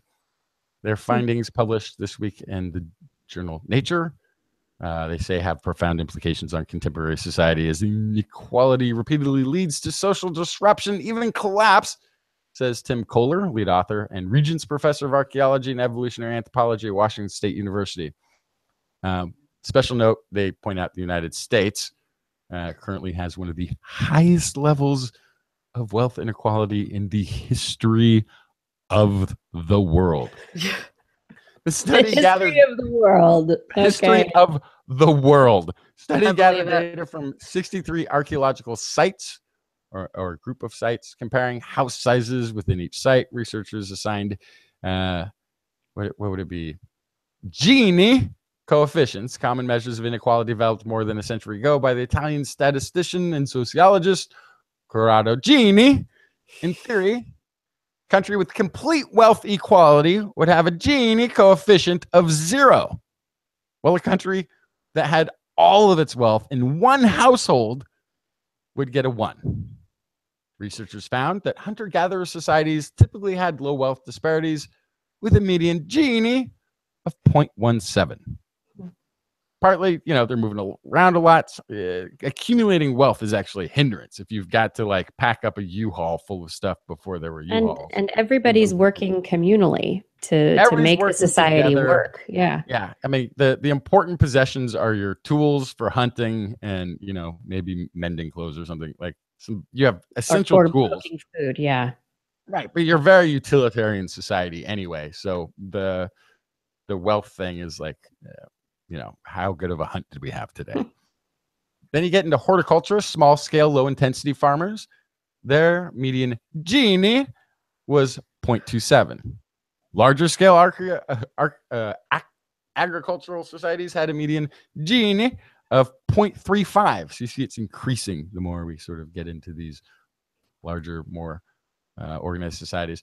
Researchers surprised inequality kept rising in the old world, but in the new world, that's the Americas, it hit a plateau. Researchers attribute this to the ability of old world societies to literally harness big domesticated mammals like cattle and eventually horse and water buffalo, Kohler says. So you've got draft animals in the old world. They let the wealthier farmers accumulate more of these animals that do work for them. And since they own them, they expand into more land, new areas. They increase their wealth, which ultimately created a class of landless peasants. Yeah. These processes increased inequality by operating on both ends of wealth distribution, increasing the holdings of the rich while decreasing the holdings of the poor. Researchers write, Old World also saw the arrival of Bronze Age metallurgy, mounted warrior elite that increased Ginis through large houses and territorial conquests. We end up with fiefdoms, that sort of thing. Researchers put the highest Gini on the ancient world at 0.59. But really, if you compare that to modern day, that's close to contemporary Greece and Spain.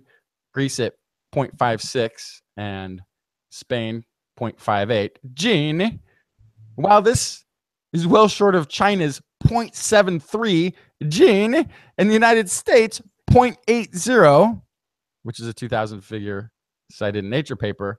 You can also look at two other analyses. The Alliance Global Wealth Report in 2016 put the U.S. at 0.81, and and it's also been pegged at 0.85. Yeah. So it means we're the best, right? That's right. Okay. Well, yes, we're the best, right? Societies with high inequality tend to have low social mobility. Kohler points to a science paper from earlier this year that found rates of mobility have fallen from 90% for U.S. children who were born in 1940 to 1950, or 1940, to 50%. We've gone from 90% mobility down to 50% for children born in the 80s. And that number is likely decreasing still. And it's just, and we've also had research on health outcomes that United States health and mortality It's increasing. So health decreasing, mortality increasing, and this is linked to inequality because people can't access healthcare. Right. Yeah. Unequal societies tend to have poor health. More equal societies have higher life expectancy, more trust and willingness to help others. So he quoted voice here. People need to be aware that inequality can have deleterious effects on health outcomes, on mobility, on degree of trust, on social solidarity, all these things. We're not helping ourselves by being so unequal. I read something earlier today that said that 50% of the world's wealth is now in the hands of 1% of the population. So, it's not just an American problem, it's a global problem, but it's definitely out of whack here. It says here, decreasing inequality is extremely difficult and usually comes big revolution, mass warfare, or state collapse, according to The Great Leveler, a new book by Stanford University's Walter Scheidel. So they're looking in the past and seeing how wealth inequality, much less than we have today, ended. And it tended to end badly. Kohler himself documented 4 periods of mounting inequality amongst the ancient Pueblo people of American Southwest. And these are people that stuck and stayed in a specific location. They weren't hunter-gatherer types. Well, they probably hunted and gathered, but they didn't. They weren't nomadic, I guess. And in these four periods, each ended with violence and then greater equality after that. The last one, though, and it coincided with the complete depopulating of the Mesa Verde area. So in each case, quoting voice again, in each case, you see not just this decline in Gini scores, but we also see an increase in violence that accompanies that decline. We could be concerned in the United States that if Gini's get too high, we could be inviting revolution or we could be inviting state collapse. Yeah, I was just looking at that. The Gini from the French Revolution was 0.59. Yeah, right. That's the old world high watermark, right? I'm afraid the genie is out of the bottle. Yeah. Right. I mean, and this is one of those things that we hear discussed every once in a while, is wealth inequality in America and that sort of thing. But if you look at historically, like I guess I knew it was really, really, really bad, but I thought that maybe it's not as bad as the time. Maybe it's just heading to the time where everybody worked the king or the baron's land and didn't own anything themselves, right? But to know that we're that much higher on this scale of wealth inequality than in the worst fiefdoms that the peoples that populated the Americas for the second time were escaping, that's frightening. Well, it's because it's not that people are, living in filth in the streets with rats in their homes and working for the baron. People are just now in extreme debt. Yeah. All right. Well, we're going to move it past this story because I want to finish up this show and I have a few more stories to go. So looking on the bright side of things, scientists are trying to look at pulsars in space, which are pulsars are regularly pulsing objects in space. These are these really dense leftovers of stars that have died, but they emit these radio waves, beams, and it's like it's as if they're called a cosmic lighthouse because the pulsation, it's as if the beam of radio waves, it's spinning around and it occasionally passes over the Earth where we can record it and witness it. But anyway, these pulsars are all over the place, and researchers, not content with LIGO and Virgo, our current gravitational wave detectors here on Earth, which have done a great job of detecting neutron stars colliding now this summer. They've detected black holes colliding this year already. Lots of things. It's awesome, right? They're doing great stuff with LIGO. We got gravitational waves. We know these mergers are happening out in the universe. And when we detect them, it tells us information about how the universe works, right? But no. We must have a bigger gravitational wave detector. So big that it has to actually be in space. And it's not really going to be something that we're building in space. It's going to be us looking at pulsars, and we're going to create an array of basically detectors, or we're going to coordinate detectors here on Earth to observe pulsars that are scattered in quadrants around the Earth and use shifts in their pulsation that we know they pulse at a very regular rate. But will those pulses happen differently if they are stretched in space-time because of the movement of a gravitational wave past them?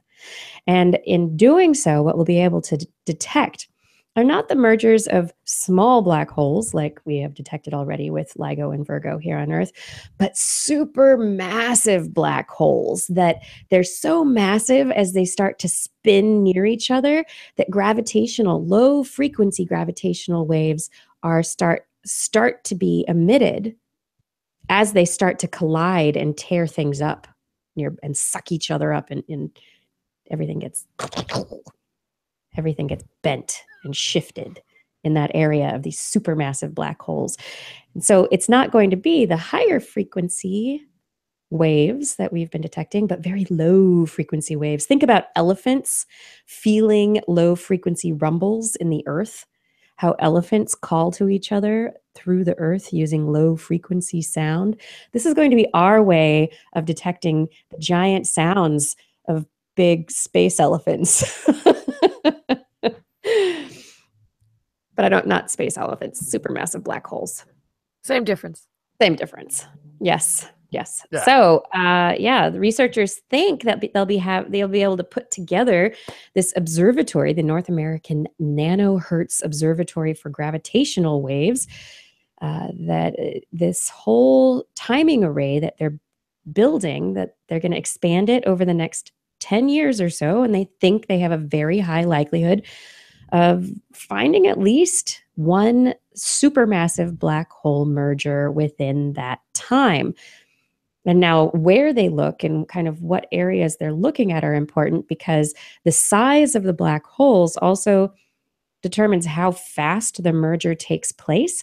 And so the speed of the merger also gives you the window over which the detection could take place. And so, for example, in this article from Jet Propulsion Laboratory, they say there's black holes merging in the large galaxy M87 would have a 4 million year window of detection, but the smaller Sombrero galaxy mergers there typically take about 160 million years.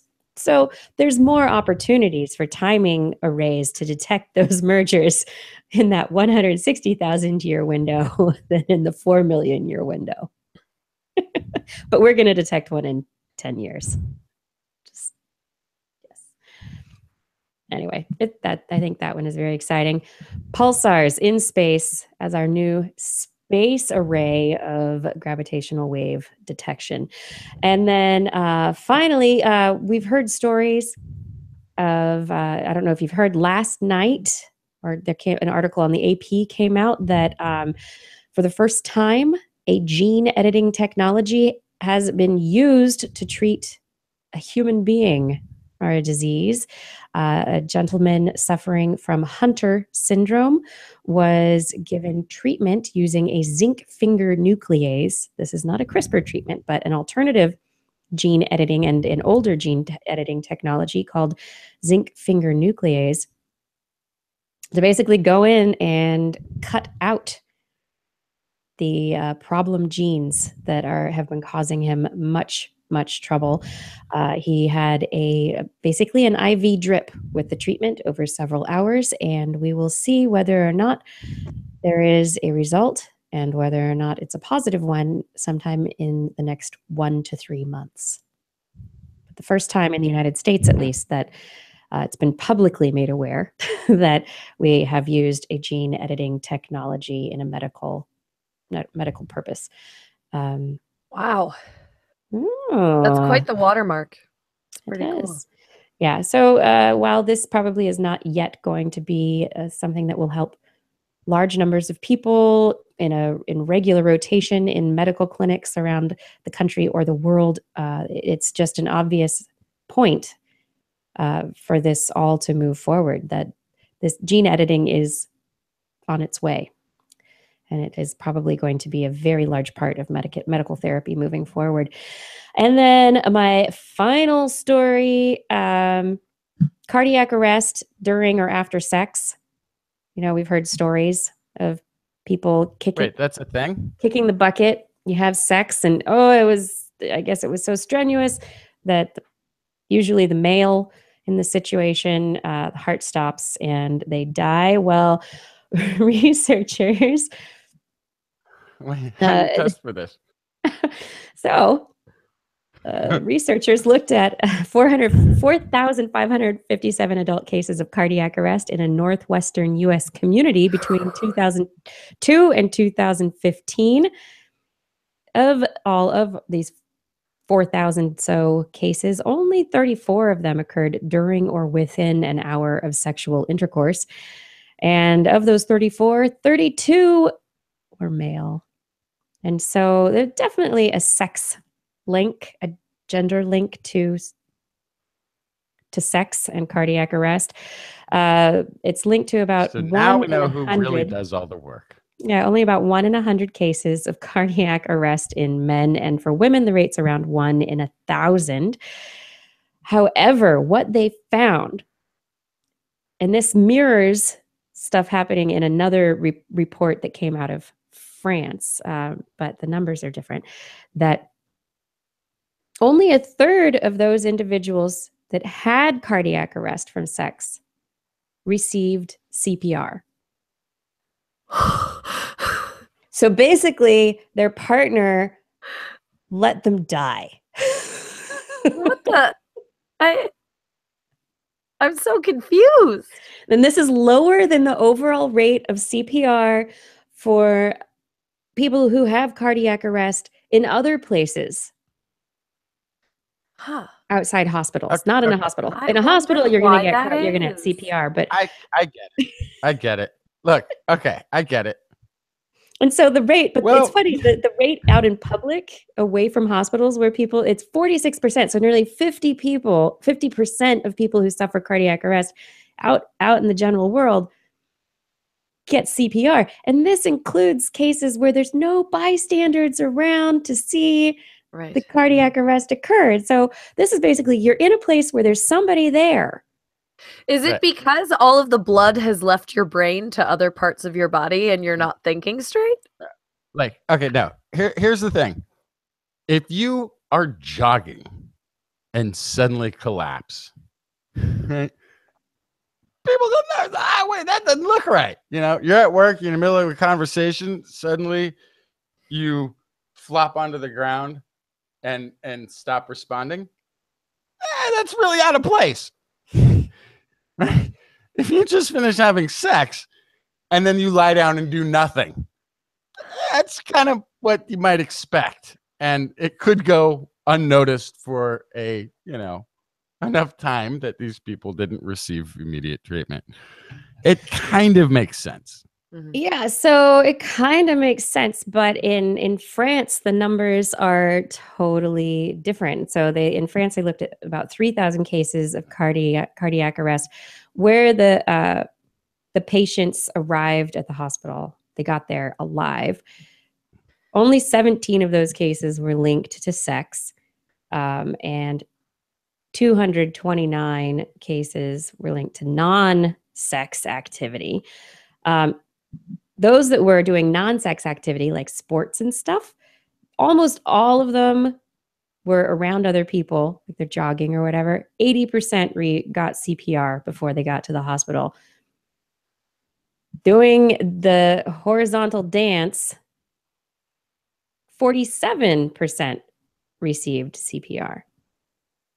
And so more people in France are surviving cardiac arrest after sex than people here in the United States. That is because in France you're Because- expected you're expected to have a conversation afterwards. You know, you Smoke a cannot cigarette, eat some That's right. Yes, cheese. you cannot just. Now is the time when we talk in a relaxed voice. Okay, I can't do. We a have now French finished with the sex. Would you like some brie? accent. Yeah, like, Yeah. yeah. It's like, why are you not taking the cheese? Oh, something is wrong. Yeah, so funny. So it's a head scratcher. I mean, maybe Justin's right. It's our cultural thing. It's supposed to just check out here in the United Supposed to States. go to sleep. Let's go to sleep. Night. Yeah. Done sex, done talk. Leave So the take home story of this is pay attention. Pay attention to your partner, pay attention to your lover, and learn CPR because you might save someone's life. Absolutely. And especially if your partner has any history of heart issues, if they don't respond right away, wake them up. Wake them up. Check. Check, baby. Check, baby. Did you have one last buzzy bit of news? Yes. So I wish I had better news about the bees, but their buzzing is changing. And that change is the result of neonicotinoid pesticides. Those pesticides are affecting bee behavior. They are interfering with the type of vibrations they produce when they are collecting their pollen. This is from the University of Stirling, and they found that there were actual quantitative changes in the types of buzzes produced by bees exposed to field realistic levels of pesticides. They found that the acoustic signal produced during buzz pollination changes in buzzing behavior through time. Bees learn how to be better buzzers throughout their lifetime, but they found that chronic exposure to pesticides at similar levels to those in agricultural fields interfered with the vibrations of bees as they collected pollen, which in turn reduced the amount of pollen they were able to collect. Bees that came into contact with pesticides did not collect more pollen as they gained more experience, while bees that were not around pesticides collected more pollen each time they went out throughout their lifetime. They learned how to buzz efficiently, to vibrate just right to get the most pollen on their bodies. But by the end of the experiment, the bees that were exposed to pesticides collected between 47 and 56% less pollen compared to the control bees. So they started out similar, but by the end of the experiment, these pesticides were inhibiting their buzz learning. Buzzkill. They were buzzkill. So this is a whole nother implication for effects of pesticides on bees that we haven't previously known about related to behavior and therefore pollen collection. So that's perhaps a reason for organics. It's just something to keep in mind. The bees are already in trouble. It's good for us to know what's going on with them so we can adjust. Absolutely. And that is the buzz for this week. That does it. We're going to leave you on a little bit of a low note this week, I guess. No, I'll just say we can save the bees. We can save them because the agriculture, we're using the pesticides to help the agriculture, but the bees help the agriculture. So we're kind of at a zero sum. But if we change the pesticides, reduce the pesticides, go to natural pesticides, we can fix it because now we know about it, which is the whole point of science, right? Yeah. Better? Is that better? Yeah. Okay. There's a high note. There we go. Okay. And on that note, thank you everyone for joining us tonight. We have made it to the end of another episode. I want to say thank you to Brandon and Fada and Identity 4 for helping us do all the things we do. And I would love to give shout outs to our Patreon sponsors. La la la. Thank you to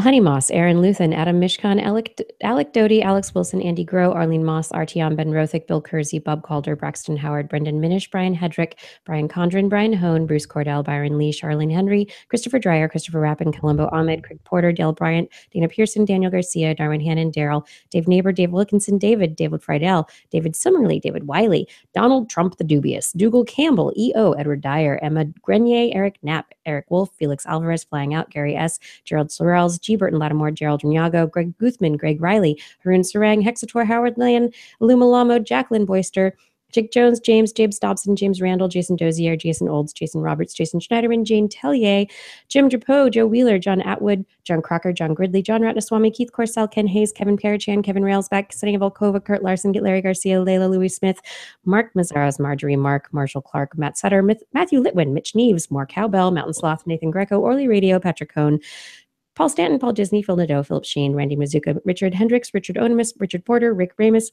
Robert Aston, Rodney, Rudy Garcia, Stalgood, Sam Shuwada, Sir Frankadelic, Stefan Insom, Steve DeBell, Steve Lessman, Steve Mashinsky, The Harden Family, Todd Northcutt, Stony Steele, Tyler Harrison, Tyrone Fong, Trainer 84, and Ulysses Adkins. Thank you, everyone, for your support on Patreon. And if you would like to support us on Patreon, you can find information at patreon.com/thisweekinscience. Also, remember, you can help us out simply by telling your friends about TWIS and maybe heading over to TWIS.org if you're also interested in our 2018 Blair's Animal Corner calendar. On next week's show, we will be back once again broadcasting live online at 8 p.m. Pacific time on Wednesday on twis.org/live. And you can watch live, join our chat room, and all the fun stuff. But if you can't make it, don't worry, because there's past episodes that are archived at twis.org/YouTube, at facebook.com/thisweekinscience, and also just twis.org.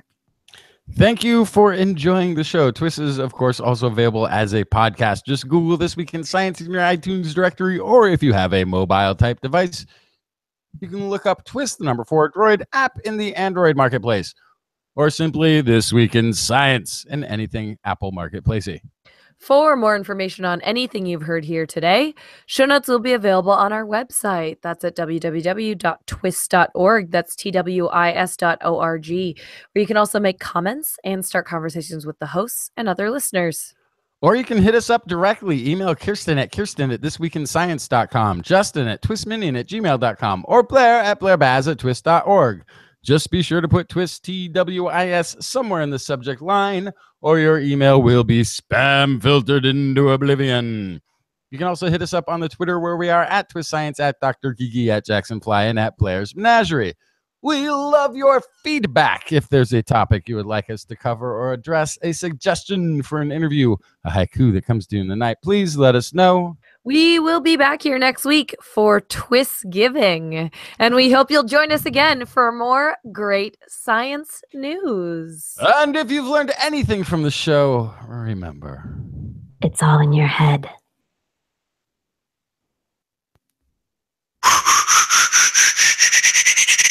This Week in Science. This Week in Science. This Week in Science.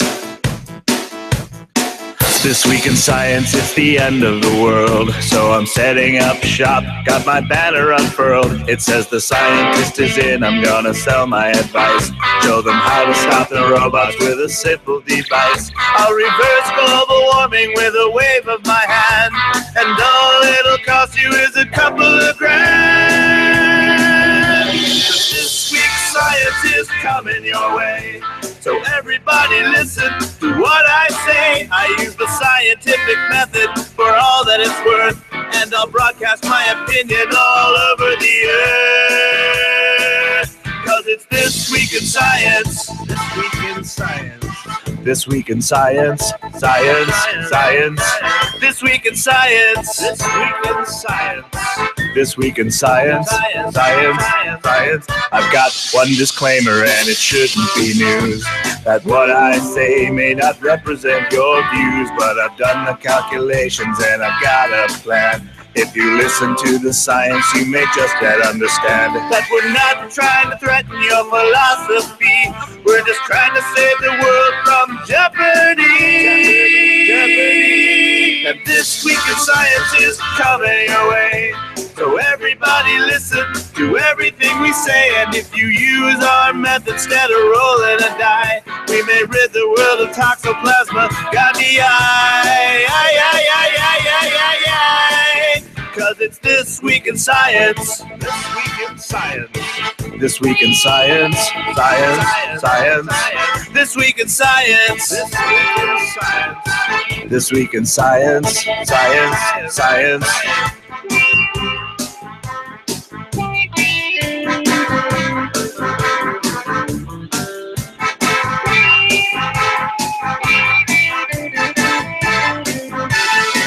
I've got a laundry list of items I want to address, from stopping global hunger to dredging Loch Ness. I'm trying to promote more rational thought, and I'll try to answer any question you've got.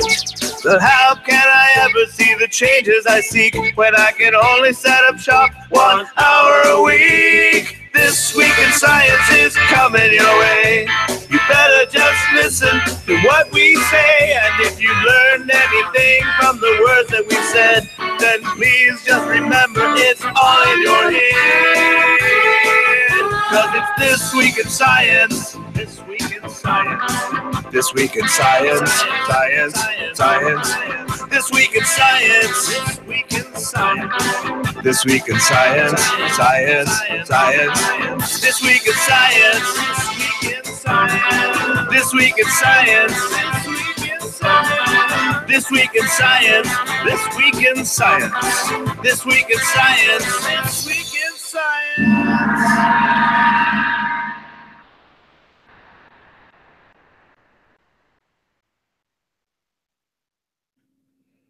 And we have reached the end of another episode. It is now the after show. We did it. We did it. It was a very We long did show. Very long did show. A 2-hour show. A 2-hour show. That's pretty good with an interview and all the stories. Yeah. There was a point where I was like, okay, you don't have to read the whole story. Truncate for time. Look at the clock. Truncate for time. Yeah. And then I come across as rude. So I'm like, okay, moving on. No, man, that's your job. You're the producer. It's my job. Let's keep moving, people. We tried using the chat windows, but I feel like they were not being seen. Mm-mm. Not being seen. Not seen. Yeah. Are we going to have a Giant Panda-Squirrel T-Shirt? Yeah, I'll work on it. I went question is, looking. I went online. I was like, are there any pictures of a giant panda squirrel? That's the question. How do you make it look giant? I guess you put it next to a tree. Maybe. Yes, Fat, I left out the CRISPR story and then I deleted it from the rundown.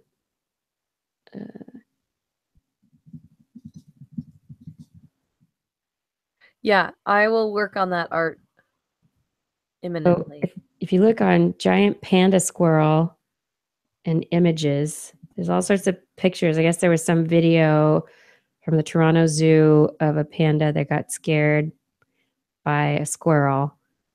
And there's all these squirrels. And then you scroll down far enough, and there's this one. Here we go. And it is small and lovely, but has a very big tail. Squirrel. It looks very cute and lives only in China. Giant panda. It takes both of the things you love and puts them in one place. Here it is. Oh, I'm not screen sharing. Hold on. Here it is. Now I can share with you.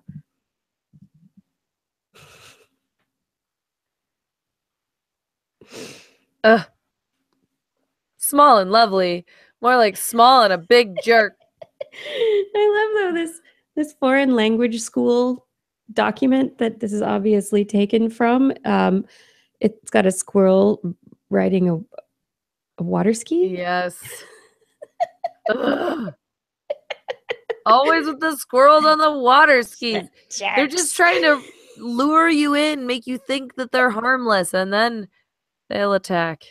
Small and lovely with a very big tail. So Very the cute, question is, only in China, giant panda. maybe I'll do How you tell the difference. maybe I'll do a big squirrel that looks like a panda, and then I'll do a panda that looks like a squirrel. Because those are two different things. Yeah.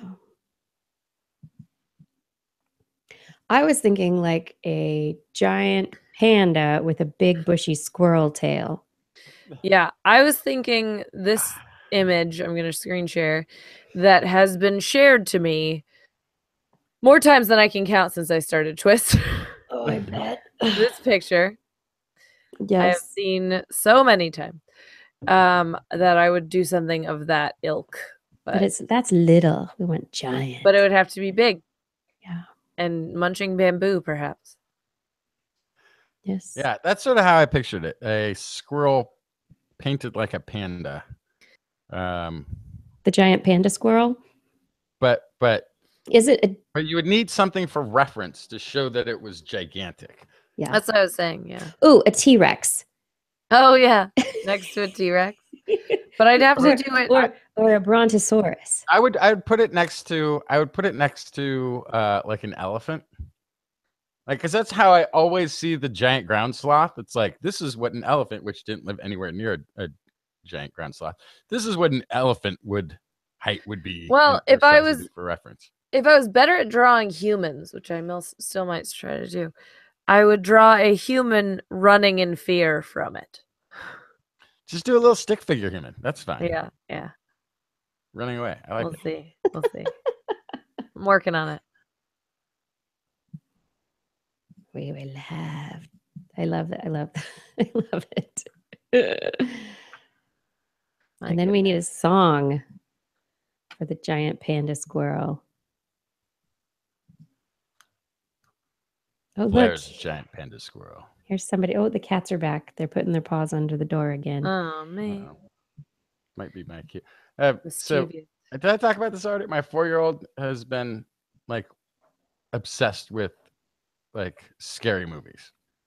Kid scary movies, but kid scary stuff Mm. from Halloween. And it's gotten her like at first it was just all like she really likes it and likes the scariness and talking about it and telling scary stories, to her actually kind of getting scared about like monsters. So she's like, what are you scared of? And I told her, cats. She's like, what? I'm like, yeah, cats scare me. And so now she's like, when we see cats, she's like the brave one that's like, I got you, just hold my hand, Papa. she can be the reassuring one whenever we see a cat. And if That we're is watching really, a scary, really sweet. scary movie, she's like, I can be like, I'm not afraid of monsters at all. Like, so you can hold my hand. That's But yeah, pretty she cute. was very, very like, she really liked finding out that I was scared of something and that it was something not scary at all. And I'm like, yeah, it's the same with the thing with monsters. You're scared of monsters, but I'm not scared of them at all because there's nothing to be scared of for monsters because they're not real. But cats are real. Cats are. She's like, anyway, it's been fun. Yeah. Oh my gosh. My search of panda squirrel came up with a lot of red pandas, which in fairness is kind of like a panda squirrel. Yeah. It's an interesting point. Hmm. Has a long fluffy tail, climbs in trees, but it's a panda. There we go.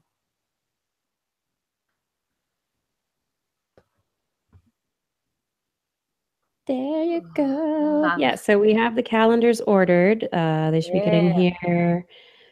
It's standard, so they'll probably get here maybe next week. Maybe before I head off for Thanksgiving, but I don't know. Oh, Fada wants to know, did you leave out a CRISPR story? I did. Yeah, I think I saw that in the rundown. Yeah, I was like, I want this show to be over and I don't want to talk about it. Okay. I went, that's it. That's the end of that. What are you taking a picture of? Well, somebody tagged me for that 7 days of black and white photos. And so this I gotta do a day.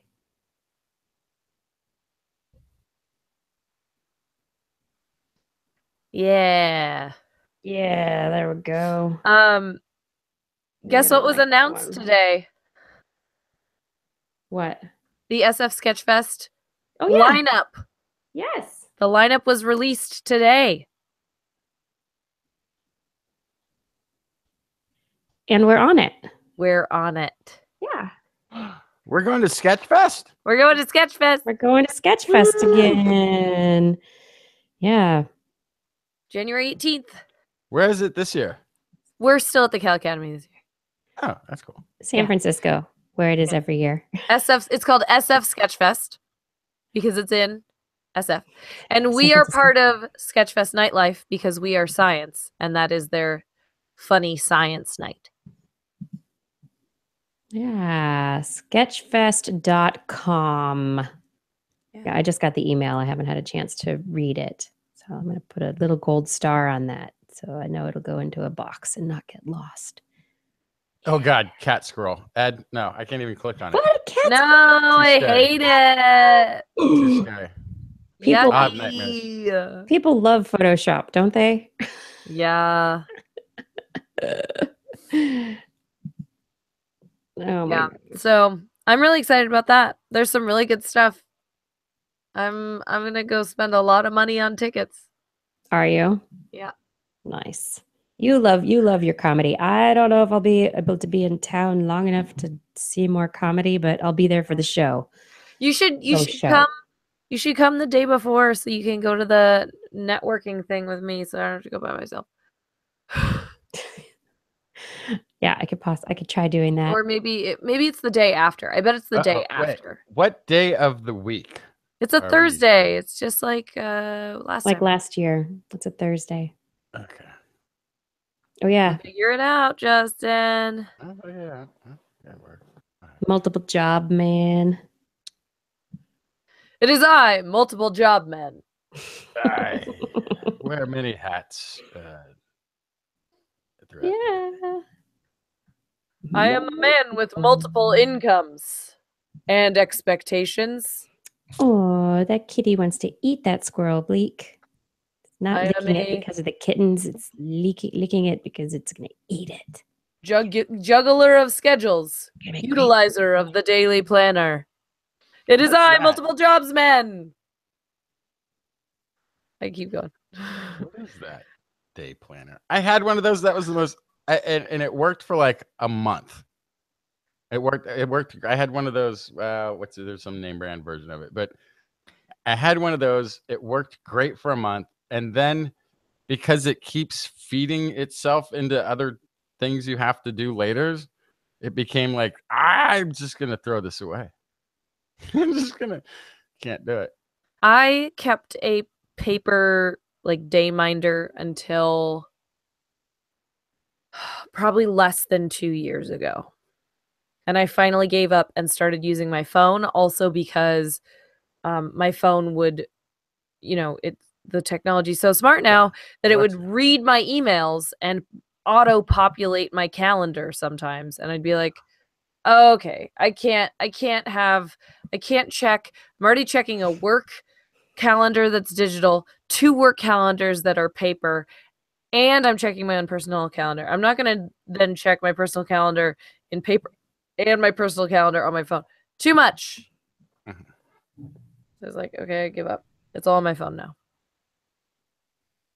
It gets to be too much to carry around. It's just too much. You can't do it all. Too many calendars. Somebody calls me, are you available for a meeting on this day? And I have to check 4 calendars. Yeah, that's too much. It's too much. It has to all be together in one place. Yeah. But I've decided that I'm going to get a big whiteboard for the back of my Ooh. door to my office so I can map out projects. I love whiteboards. I need a big whiteboard. And the problem with my office is it's got like the high Mhm. boards all around it, and it's at a height where I'm short. I can't read. I mean, getting up to write on something up there would be dangerous and awkward. The only place in this room is on the back of the door. and I need it. So Unless I got an easel. Maybe I should get an easel. I got some fun toys lately. Well, they're not mine. I got them. This is my daughter's birthday month. One of my daughters, Satya's birthday month. And so I've been getting her, I've been setting her up a lab. But we just got a pH tester and a magnetic mixer. Nice. That's Very fun. neat. There's like a little mini magnetic mixer with a little magnet. You put it in the beaker and it does the spinning, creates a little vortex in there. Love that. I used to just put water in beakers and just turn on the magnetic spinners because I liked doing that. I liked doing that, and then adding anything that added color. Yeah, to the we've got all water. kinds So of just we've like got all kinds of food coloring. food coloring, and yeah. She's been playing with, I mean, stuff like vinegar and baking soda, making stuff fizz, putting balloons over the beakers to see how much it fizzes based on how much you put in, how much that inflates the balloon with the CO2. But yeah, that magnetic mixer has been a hit. And so the littler one too, mostly just plays with the food coloring, but has been working in the lab there too. So I've got some future scientists in the works here. I've got my kids playing with lab equipment. Like that's perfect, That's right? great. No, that is perfect. They're gonna get to some level of school that has a lab and be like, oh, it's playtime. Hey, let's go. Hey, Bleak, I don't think we're going to be able to do a day-corrected version of the calendar for you. Oh my gosh. Yeah, so Bleak's asking us to put TWIS on Thursdays on For because Australia. that's when it is in Australia. Hey, But it very to be clearly fair, says, it says PST on there. but to be fair, in our show promo on YouTube, our introduction That's to the right. show, It says it Thursday. says we're on Thursdays. Oh so yeah. That's for our Australian viewers. Yeah. It's On only But I trivia. also, to do that, I would also have to go through and check the dates of every single holiday that I put on there. So it's quite the oof. That would be many, many hours. I think you need to up your Patreon level for me to do that. Then I'll do it. Oh, God, a kitty. All right, you guys. Is it bedtime? Is it time for me to rest this voice before Yeah. I go teach more children Hang tomorrow? on. Yeah, go rest yourself. This is kind of funny. I just figured out how you can distinguish an alligator from a crocodile. It's whether or not the animal sees you later or in a while. Uh-huh. Yeah, there is that. That's the best way. Yeah, that's great. Yeah, I was sick last week, and so over the weekend, my voice was definitely faltering. And then this week, every day this week, I've been teaching at least 2 classes a day. Oh, nice. Which means it's been lights out for my vocal cords. Hurry, everybody.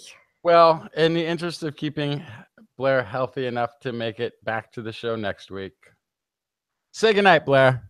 Good night, Blair. Say good night, Justin. Good night, Justin. Good night, Kiki. Good night, Kiki.